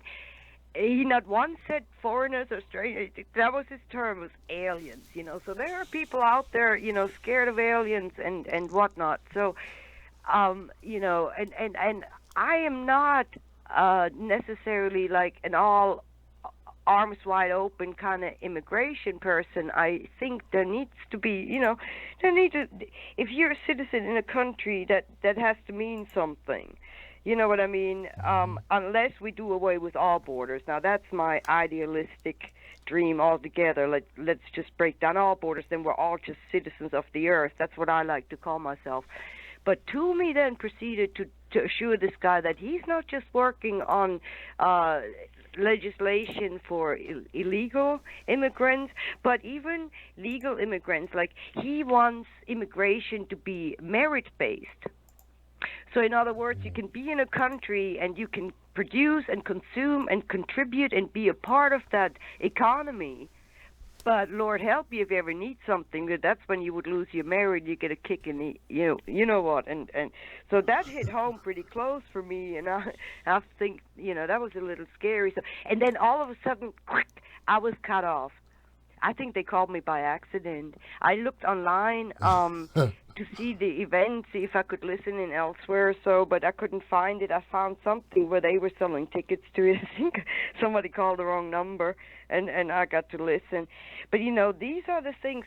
This shit is important. You get an insight, and I was thinking of all of you out there, Wolfpack. There's so much that goes on behind the scenes, and I think the only thing we can do is work on a very local level with our next door neighbors, with our colleagues, with our families, and really sort of slowly but surely bring them in. You're not going to make no changes, not in Washington. If somebody as revered as Senator Gravel, who, I adore that man.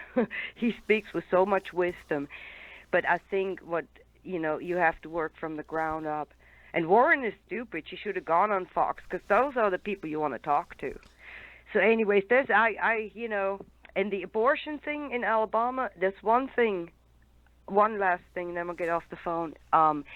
One thing I noticed that, like clockwork, every election season, the abortion issue comes up. And I think it is thrown out there, as a division.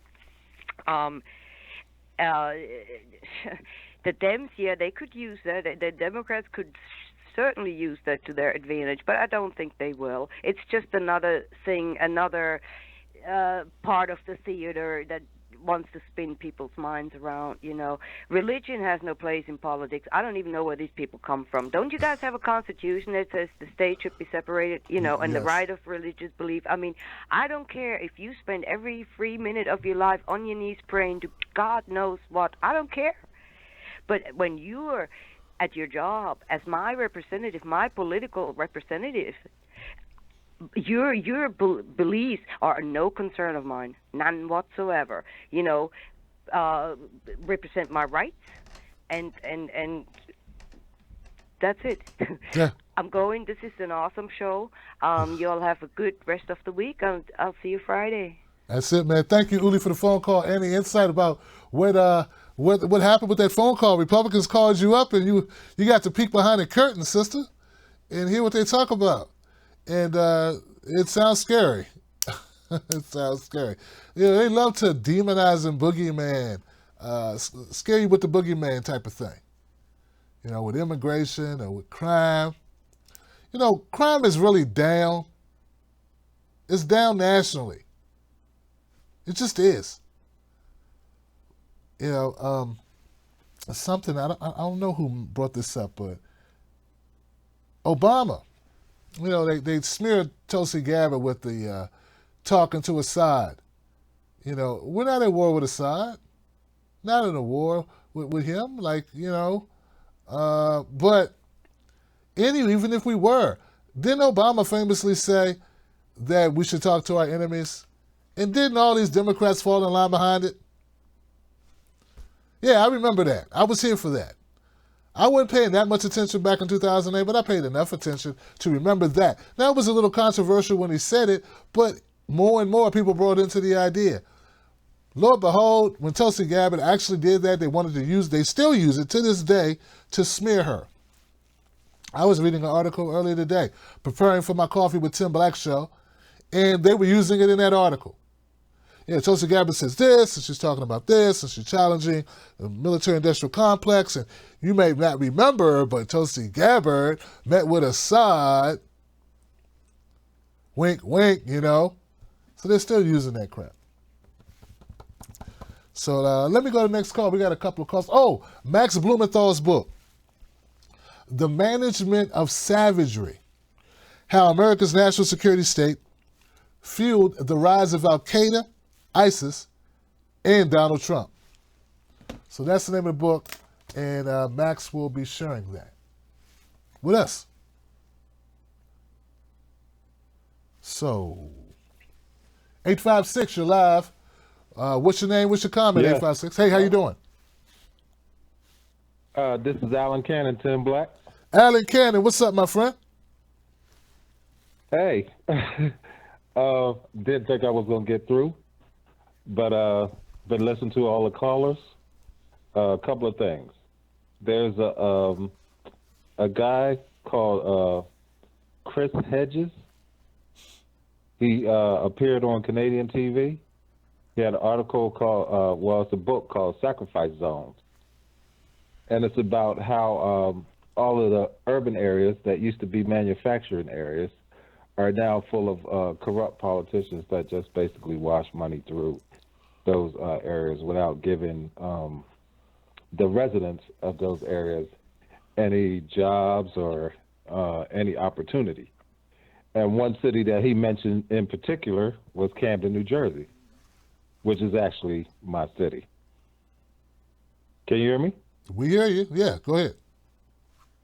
Oh, okay. Which is actually the city I was born and raised in.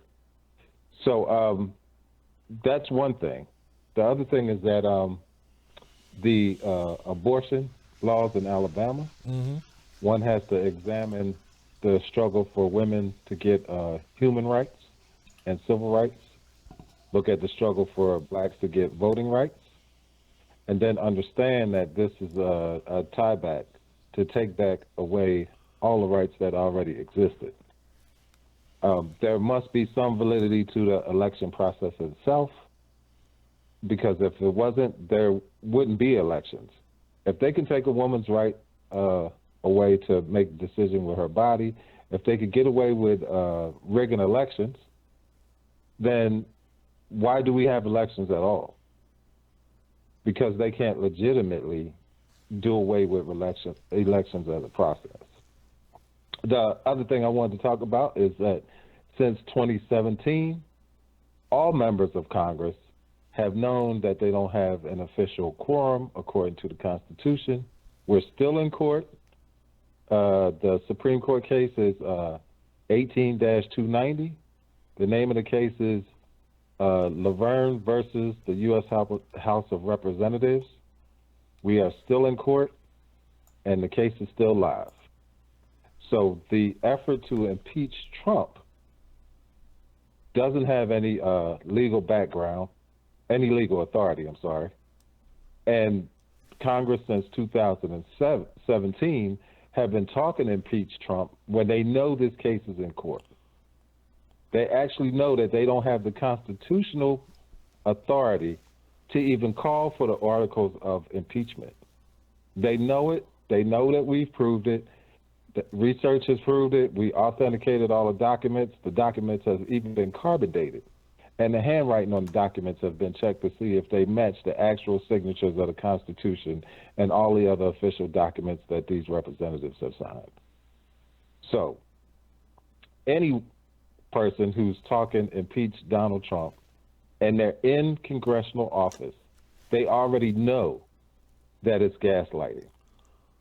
Just like the abortion issue, the caller said before, the abortion issue comes up from time to time to try to keep us indoctrinated into the two-party system. They're always going to figure out some issue, some hot button issue, to make you go from Democrat to Republican or galvanize the base around one issue.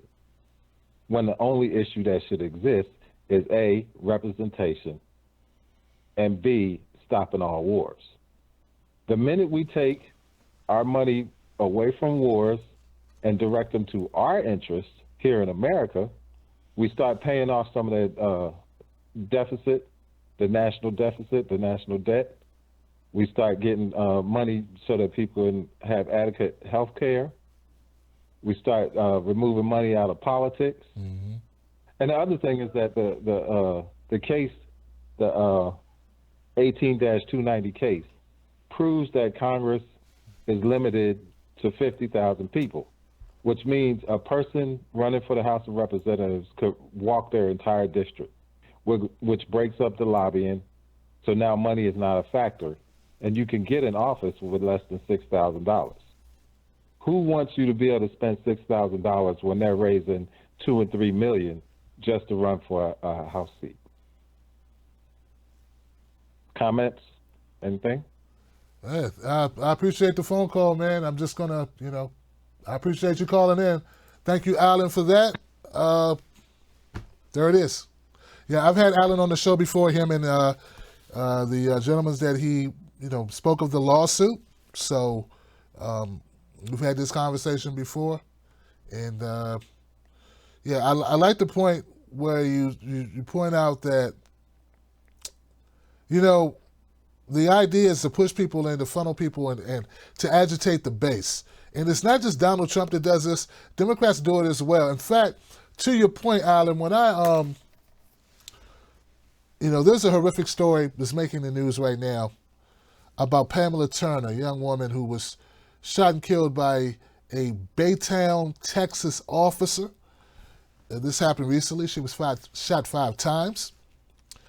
Allegedly, she had a warrant, according to the police commander there, and this officer knew her. I covered this on on my show the other night. Then I made a separate video about it on Instagram. It's a very short video, 1-minute video on Instagram. And I'm going to put out a full video on it. So when I saw that story, I thought to myself, initially, of course, because I've been doing this for 8 years, cover a lot of death, a lot of shootings, but for some reason this really hit me. And I said, why is that story able to be circulated? I mean, they'll shut down what they want to shut down. Why do certain stories end up being circulated at how do stories go viral? We know 5 companies own 90% of our media, right? So how does a story like that circulate? I mean, this woman said, I'm pregnant, and the officer shot her 5 times, and she had no weapon, and he was 3 feet from her with a gun in his hand. And he shot her 5 times. How does a story like that go viral, and to what end? So to Alan's point, I do believe that the real reason for certain stories and certain elements of our media that they latch onto, as the earlier caller pointed out about how every couple of years they bring up the abortion issue, it gets a little bit of legs, and it goes away, is to put us in these silos, to keep us further divided. It's very difficult not to take the bait on that, because these are real life things that happen. Like the abortion issue is a real issue. People are concerned about it. As a part of independent media, it's my job to address it, to discuss it. It's my job to talk about Pamela Turner and how her life was cut short, how she was murdered by law enforcement officers there in Texas. But also it's my job to educate people and let them know what Alan just said is true, what I believe. And what I believe is these instances, these acts are used to further separate us and to keep our mind off the money. Keep our mind off the money that's being spent in the military-industrial complex to wage these wars, regime change wars, which brings us right back to Tulsi Gabbard. So when we talk about people like Tulsi Gabbard, and I've said it, gosh, I wish that Tulsi Gabbard talked more about domestic issues. Whenever Tulsi Gabbard talks about ending war, She's talking about domestic issues. Every time Bernie Sanders or Tulsi Gabbard talk about ending conflict, military conflicts, military spending, they're talking about domestic issues too at the same time, because if it weren't for military spending, there'd be no way to justify not spending money on social issues, education, healthcare, all the things, infrastructure, all the things that Alan was talking about, all the things that Uli talks about, all the things that Dave talks about, all the things that I talk about, and other independent media address on a daily basis. All right. So thank you, Alan, for your phone call. And I'm going to move it. 704, are you still there? He's still here. Or she. 704, you're live. What's your name? What's your comment? Hey, Tim. This is Bruce from Charlotte. Hey, Bruce, how are you? I'm just enjoying the amazing calls. One of my main points have already been spoken to me, honestly. And it feels good to hear so many just proactive, awake people, honestly. And it feels good to know that even though we do have a situation where the media is basically controlled by a handful of companies, we still have individuals who are still willing to go out there and research and find the truth out there, even when you have situations where all you have is Trump shoving in your face. Trump. Hey, you heard about Trump? Hey, Trump did this. Trump farted last week. You know about that? You know? So it's just one of those things where it's really good to know you have alternate media and people going to look for that media. I was watching some other news this week, actually. I was watching on MSN and saw that, as an example, while you're hearing about Trump and stuff all day and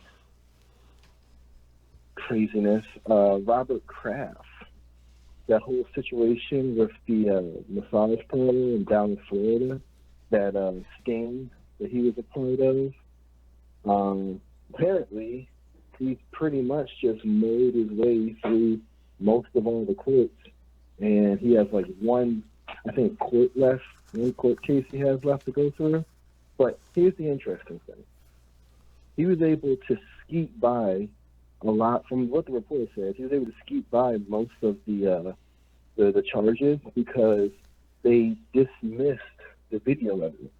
They dismissed the video evidence, and they also dismissed, I think, a traffic stop video and where they were able to positively ID him. All this on the basis that when they got the warrant for the video had images of people who were innocent who were going to the massage parlor.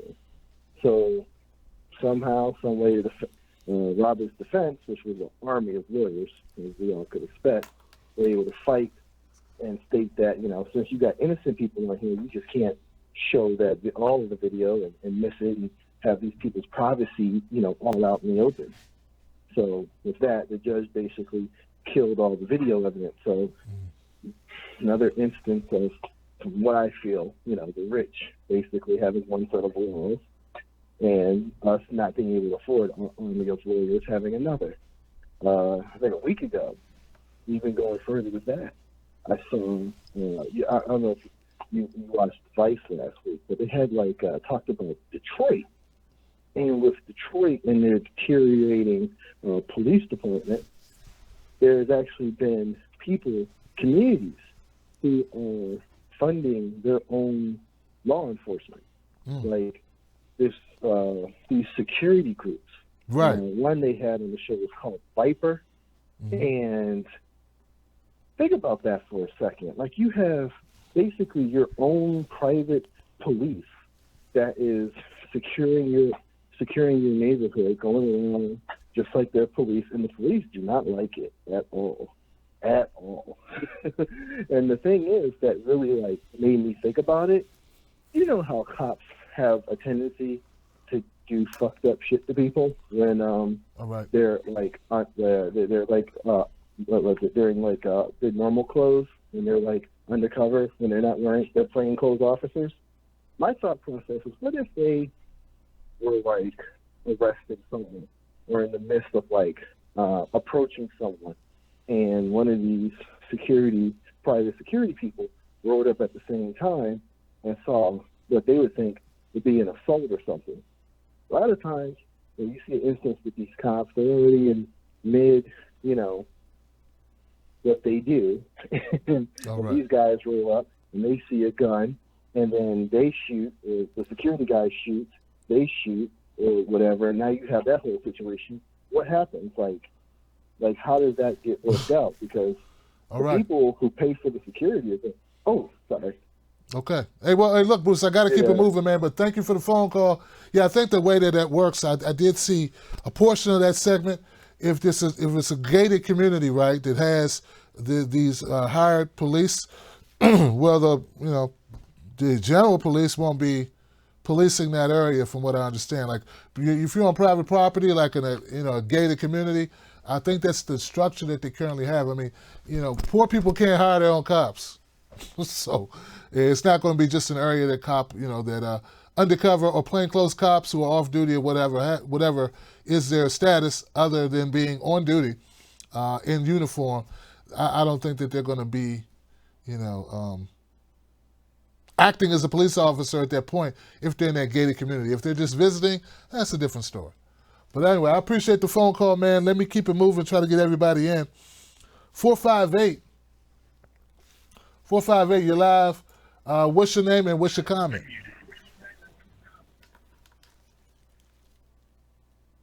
$458.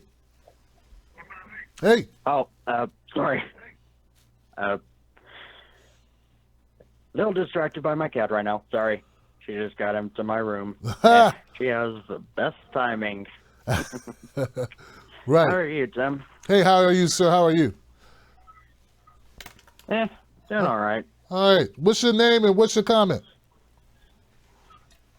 Mervin Aklovap. Mervin. Yes, it's Welsh and Slavic. Anyhow, well, I'd like to preface this by saying I'm a relative newcomer to politics. I only got into everything around 2016 when that last election was just starting and everything. I don't remember what video it was, but I came on by Secular Talk. Sorry about the noise in the background. That's a bird. My aunt's bird.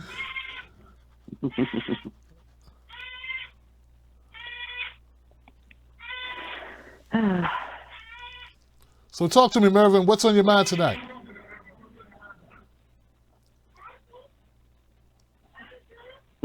Well, I am really looking forward to Tulsi Gabbard's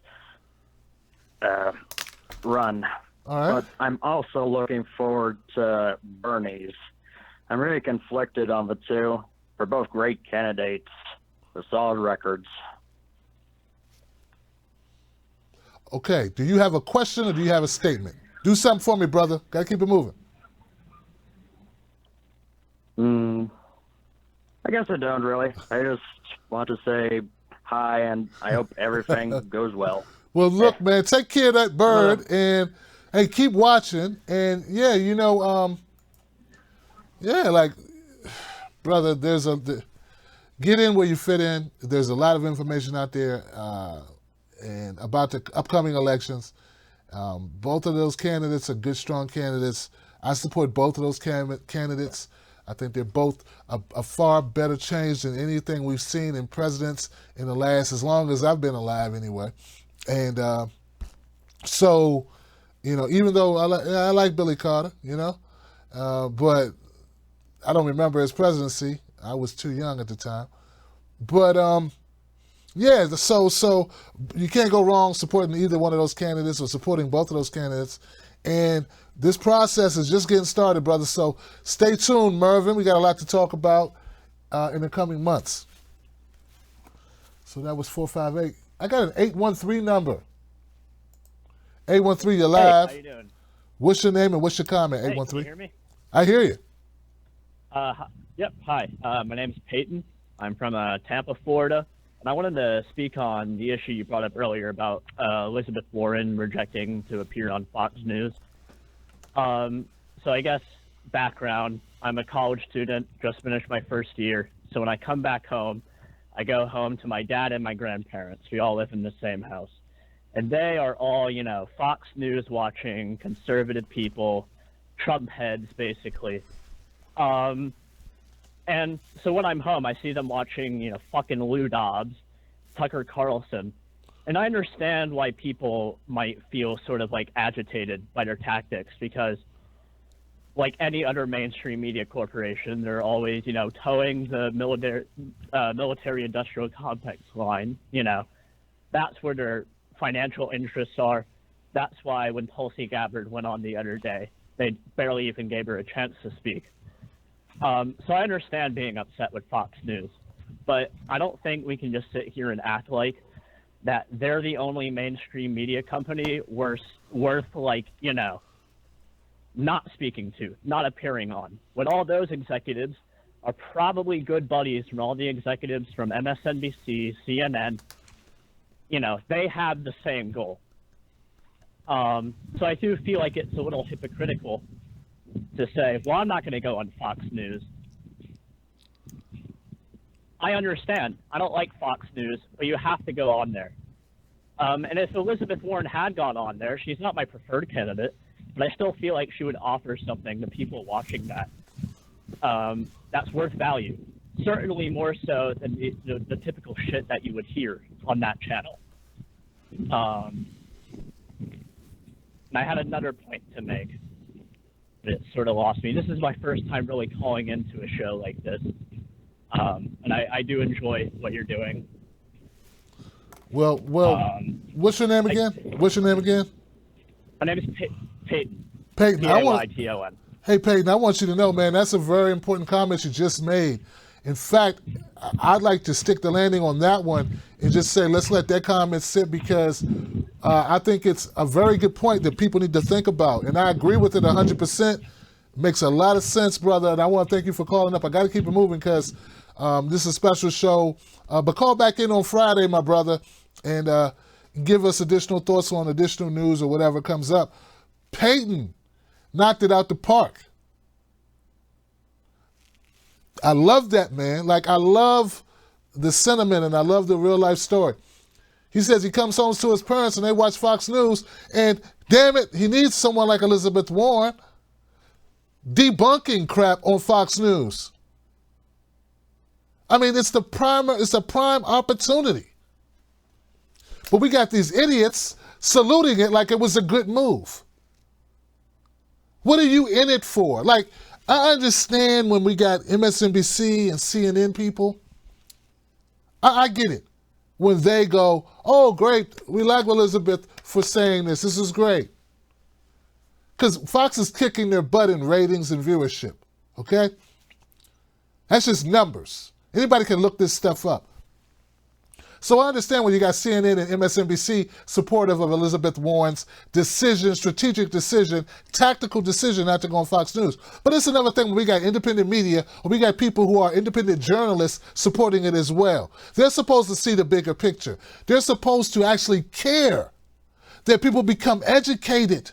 So if we have people that you think are miseducated, intentionally misinformed by a propaganda wing of Trump or whatever, how corporate media on Fox News, why would you want to leave them on that desert anyway?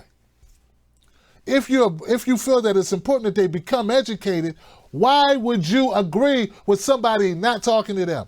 It goes back, and it's crazy because it goes back to my time, when I would knock on the door and tell people stuff they didn't want to know. But I felt it was my job to tell you this because I believed in it.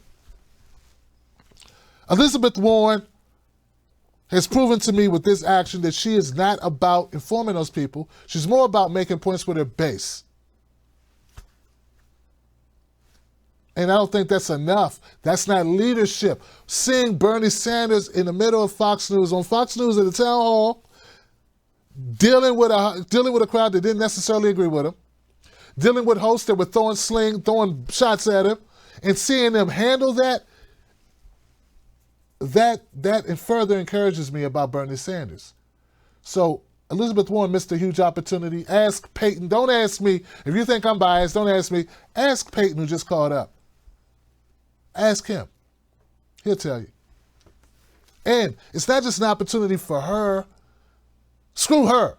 It's an opportunity for the people that watch Fox News who don't know who Tim Black is, who don't want to give MSNBC a chance, and I get it, totally, I get it, who won't watch CNN, and I get it, I totally get it.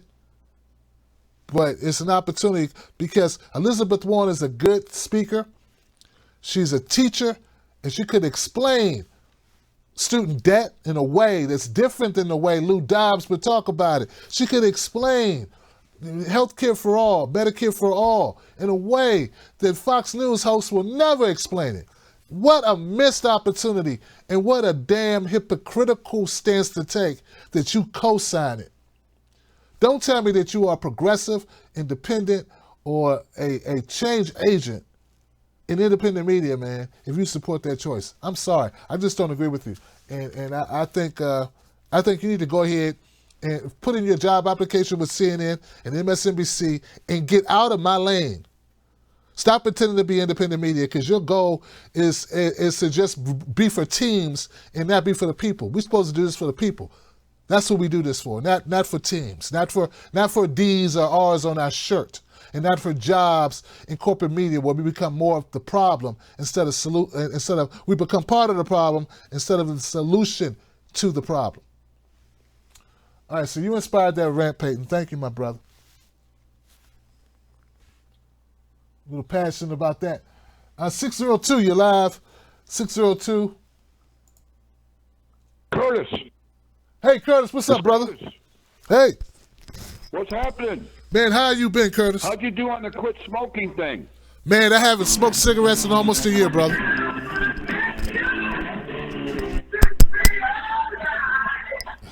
I gotta have my intro.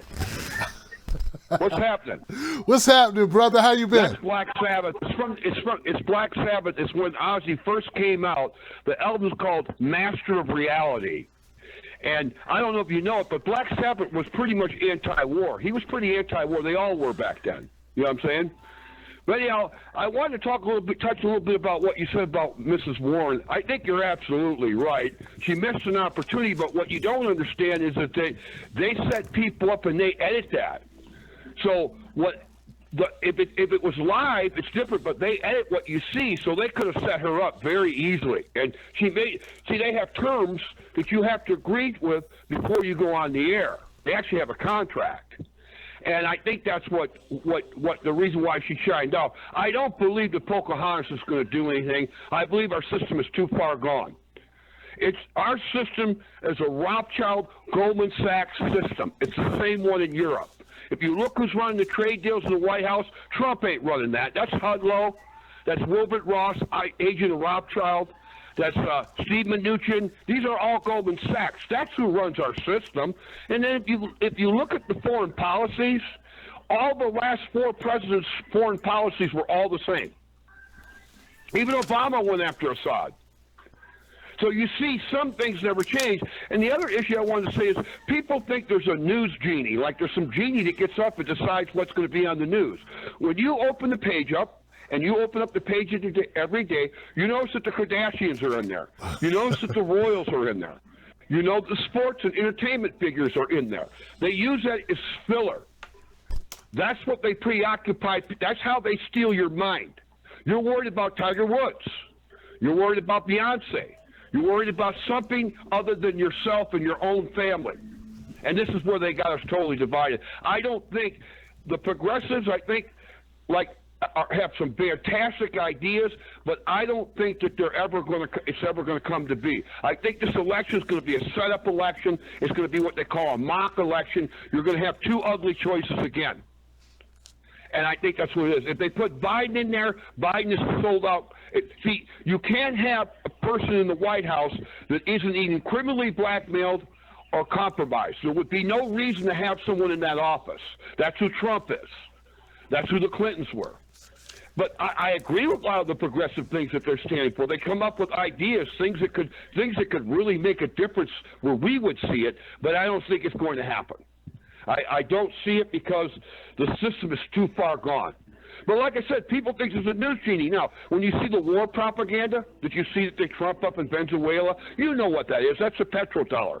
What it is we're carrying so much debt, and the small European countries are debt nations too. They're carrying so much debt, they can't allow these small nations to carry that much debt. If you remember austerity, the word austerity means the government comes in and they have to cut back.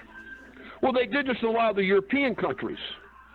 And so these small nations are collecting so much debt. We are the world currency. That's what the petrodollar is. Venezuela is vital to us for the petrodollar. It has nothing to do with the democracy. You know that, Tim, and half of the world knows it.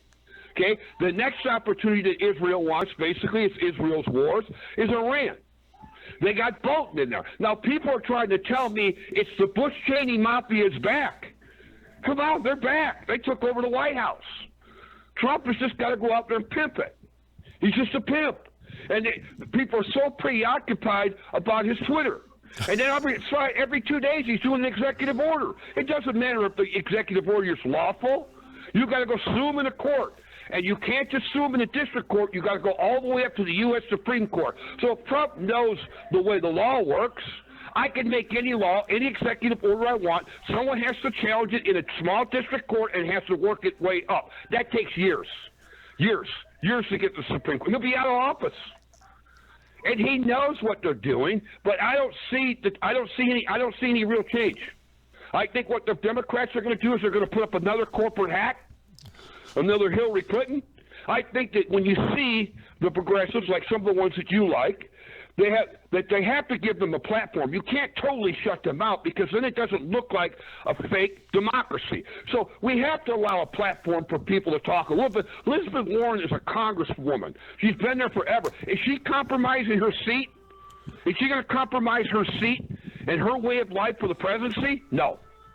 Is Bernie Sanders going to compromise his seat over there on the East Coast that no one even runs against? They're not compromising. See, they're not giving anything up. But I don't see it. I just don't see it. The media has control of most of the population. The population is dumbed down. Most people are just preoccupied with surviving. And what I'm doing right now is I'm leading the biggest boycott against General Motors, and it's on Twitter. It's C. Kaplanis on Twitter. That's what I've been doing. But I'm also in the 17th Circuit Court. And if you can't appeal, if you don't know how to do your briefs and appeal, you'll never win in any of these district courts. I don't care what your case is, especially as a pro se litigant. So if you don't know how to work the appellate court, you have no chance against anybody. And the Trump administration, all these legal experts, everything is an appeal now. Because the district courts can cheat you, rob you blind of anything they want. There is no rule when it comes down to win. So I'm in the 17th Circuit. I'm fighting the company AutoNation. The CEO was thrown out. 90 seconds. Some of the people, he was a Federal Reserve guy. I convinced Powell, some of the people at the Federal Reserve, to throw him out. He retired. He was the largest car gangster in the country. Now, he's the one with the civil rights video that I've had up for 8 years that they're trying to make me take down. Okay, he was also busted in California, a $3 million fine for loading up the land by fighting the company AutoNation. He was also the one that had the Texas truck ended up in Syria with a 50 cal on it. All right, brother, 30 seconds. Okay. 30 seconds, I got to shut it down. 60 seconds. Baby, because I'm a bad man.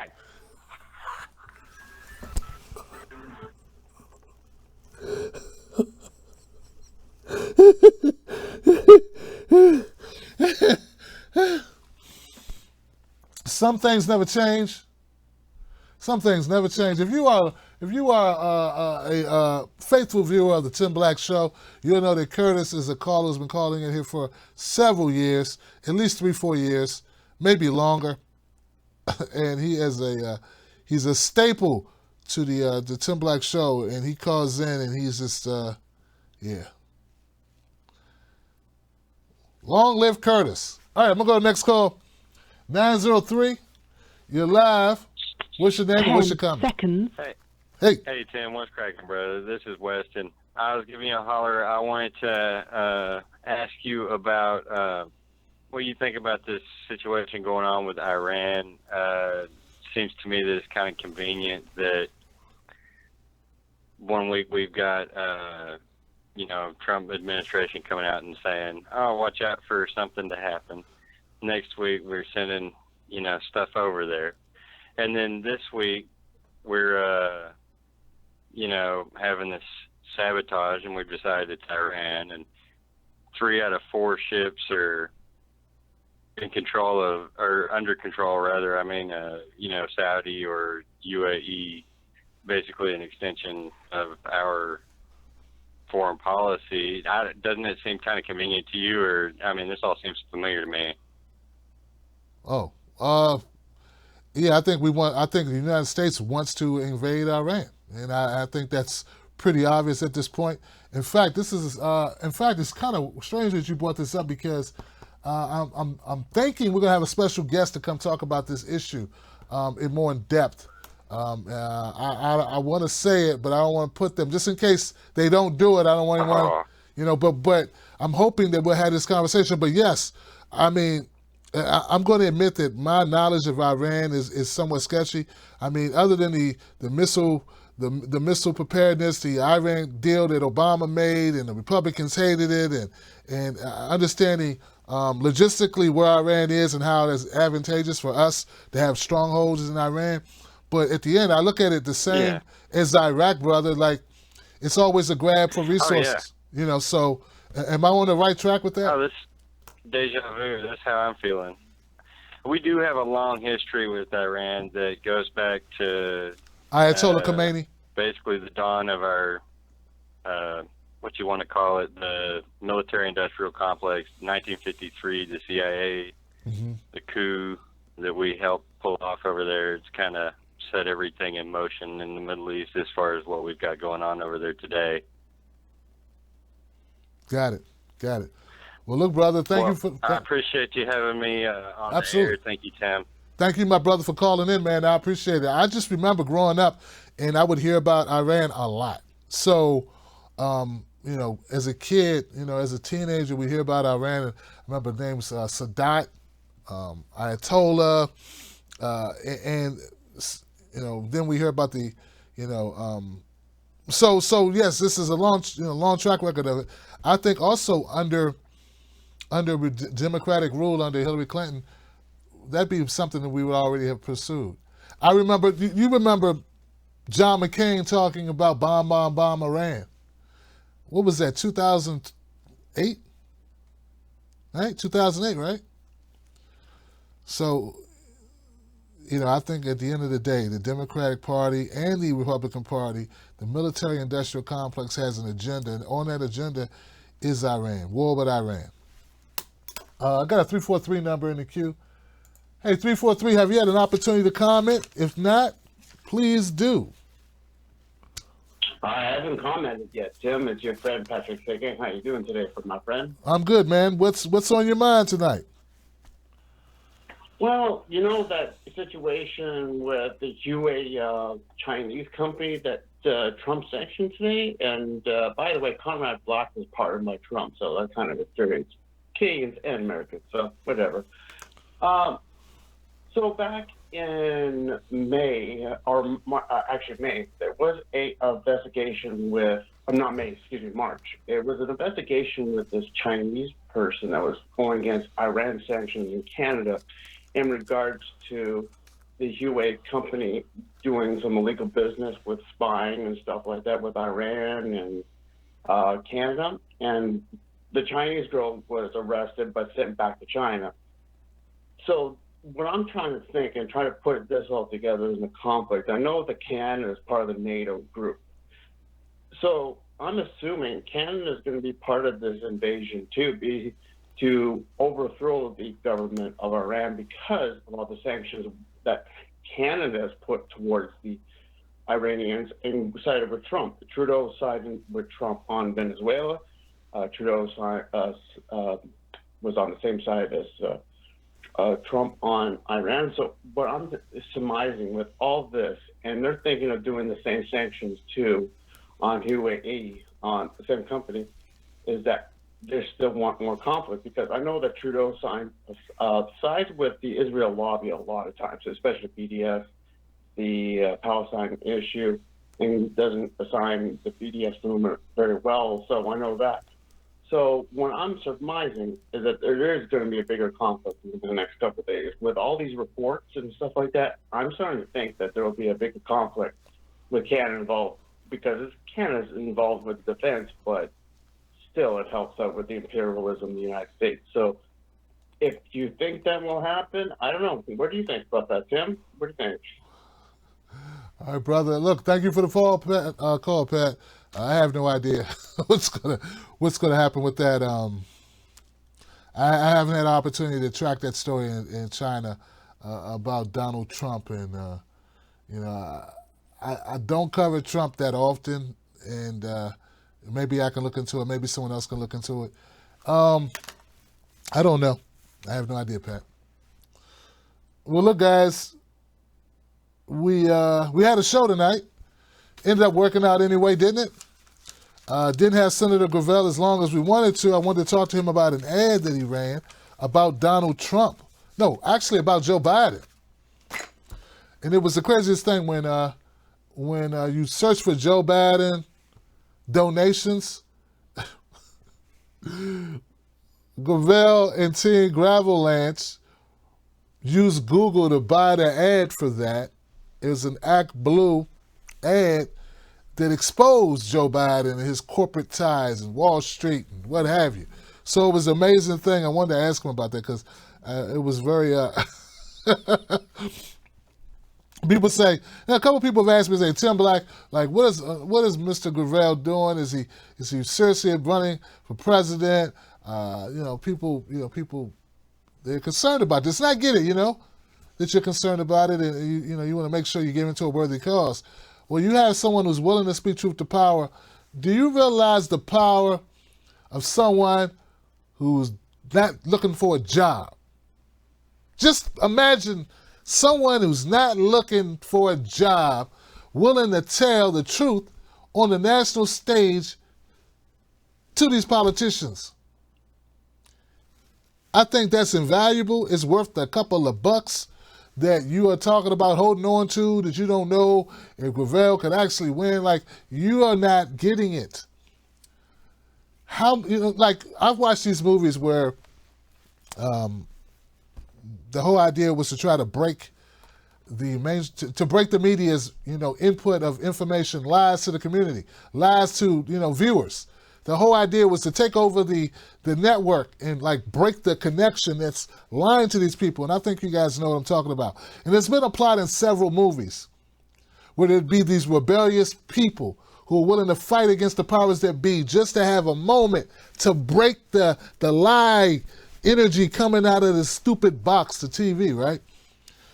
Well, how much in the dystopian nightmare that I'm just depicted for you, how much do you think those characters would pay to be able to have somebody up there and do that live without having to hack in, without having to break a connection literally, without risking life and death to go in and storm the TV station? Like, having a Gravel on a stage in the building, not trying to get a job, not trying to kiss butt, but to call out Joe Biden in real time, to call out Cop Kamala Harris in real time, to call out Pete Buttigieg and Beto O'Rourke, and to call out all the other neoliberals. You don't think that's worth $1? Are you that concerned that Mike Gravel might buy a cup of coffee, with your buck, that you don't want that opportunity? People will risk their lives to tell the truth and for it to reach millions of people. I'm risking my career right now doing it. So shame on you for thinking, oh, what if he doesn't win? And what's his real chances? You waste money, you're buying him a pack of gum. That's what we're asking you to do. Buy the guy a pack of gum and put him on the stage and know he's going to go out there. He's 89 years old. He's going to go out there and tell the truth. Old people don't got time to lie. Old people don't have time to sugarcoat it for you. You want to know the truth about something? Ask somebody old who ain't got time to care about your feelings. So stop with please quit with the, oh, what's Gravel going to do? What's Kamala going to do? What's Mayor Pete going to do? Yeah. $30,000 away or 30,000 donations away is a long ways to go. But if everybody in independent media pulled together and got every viewer, he'd be there tomorrow. And I think he deserves it. Just for dropping truth bombs on the Tim Black Show and others. All right, guys, I'm Tim Black. Find me at Real Tim Black on Facebook and on YouTube or on Twitter. Become a member of my Wolfpack. If you believe that independent voices matter, if you enjoy what we do, realize that, we are speaking truth to power because it needs to be said. And we're the last line of defense to wake up the world to reality of what's going on with our politics and what's happening in our world. And I think that matters. I think it's important. So become a member today. Follow us, share our content, let your neighbors know that we're representing and that there's something beyond cable news out there for them to check out. That's all. That's all. There's alternatives to cable news. There's an alternative to Don Lemon. There's an alternative to Rachel Maddow. There's an alternative to Joy Reid and Chris Matthews. Is it just me? Is Chris Matthews starting to sound like Daffy Duck? No? I mean, come on, I'm being real here. There's an alternative to The View. There's an alternative that speaks truth. They didn't come up there like Whoopi Goldberg and lie to people on a daily basis without knowing anything. Do they read anything? Do they do any research? What does Cindy McCain do? What does Abby Huntsman do besides regurgitate talking points from the right? It's ridiculous. So let people know that independent media, let them know about the Tim Black Show. I'm trying to grow this thing. We have a revolution to fight. I believe information is power. And we're information powered by people. People power this information across the internet. So become a part of it. We got a lot going on. I'll see you guys on the next one. Tomorrow, we'll have another show tomorrow. That's it. Shout out to Senator Mike Gravel, Team Gravel, the Gravelanche, and all my callers. All my callers were fantastic. Thank you guys for tuning in. All my people on Periscope, Facebook, and Twitter, you matter to me. My people on iTunes, Stitcher Radio, and Blog Talk Radio as well. I'll see you on the next one. Thank you, guys.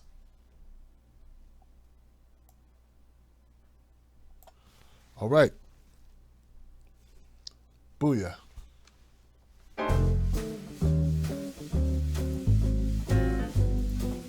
Thank you for using Blog Talk Radio. Goodbye.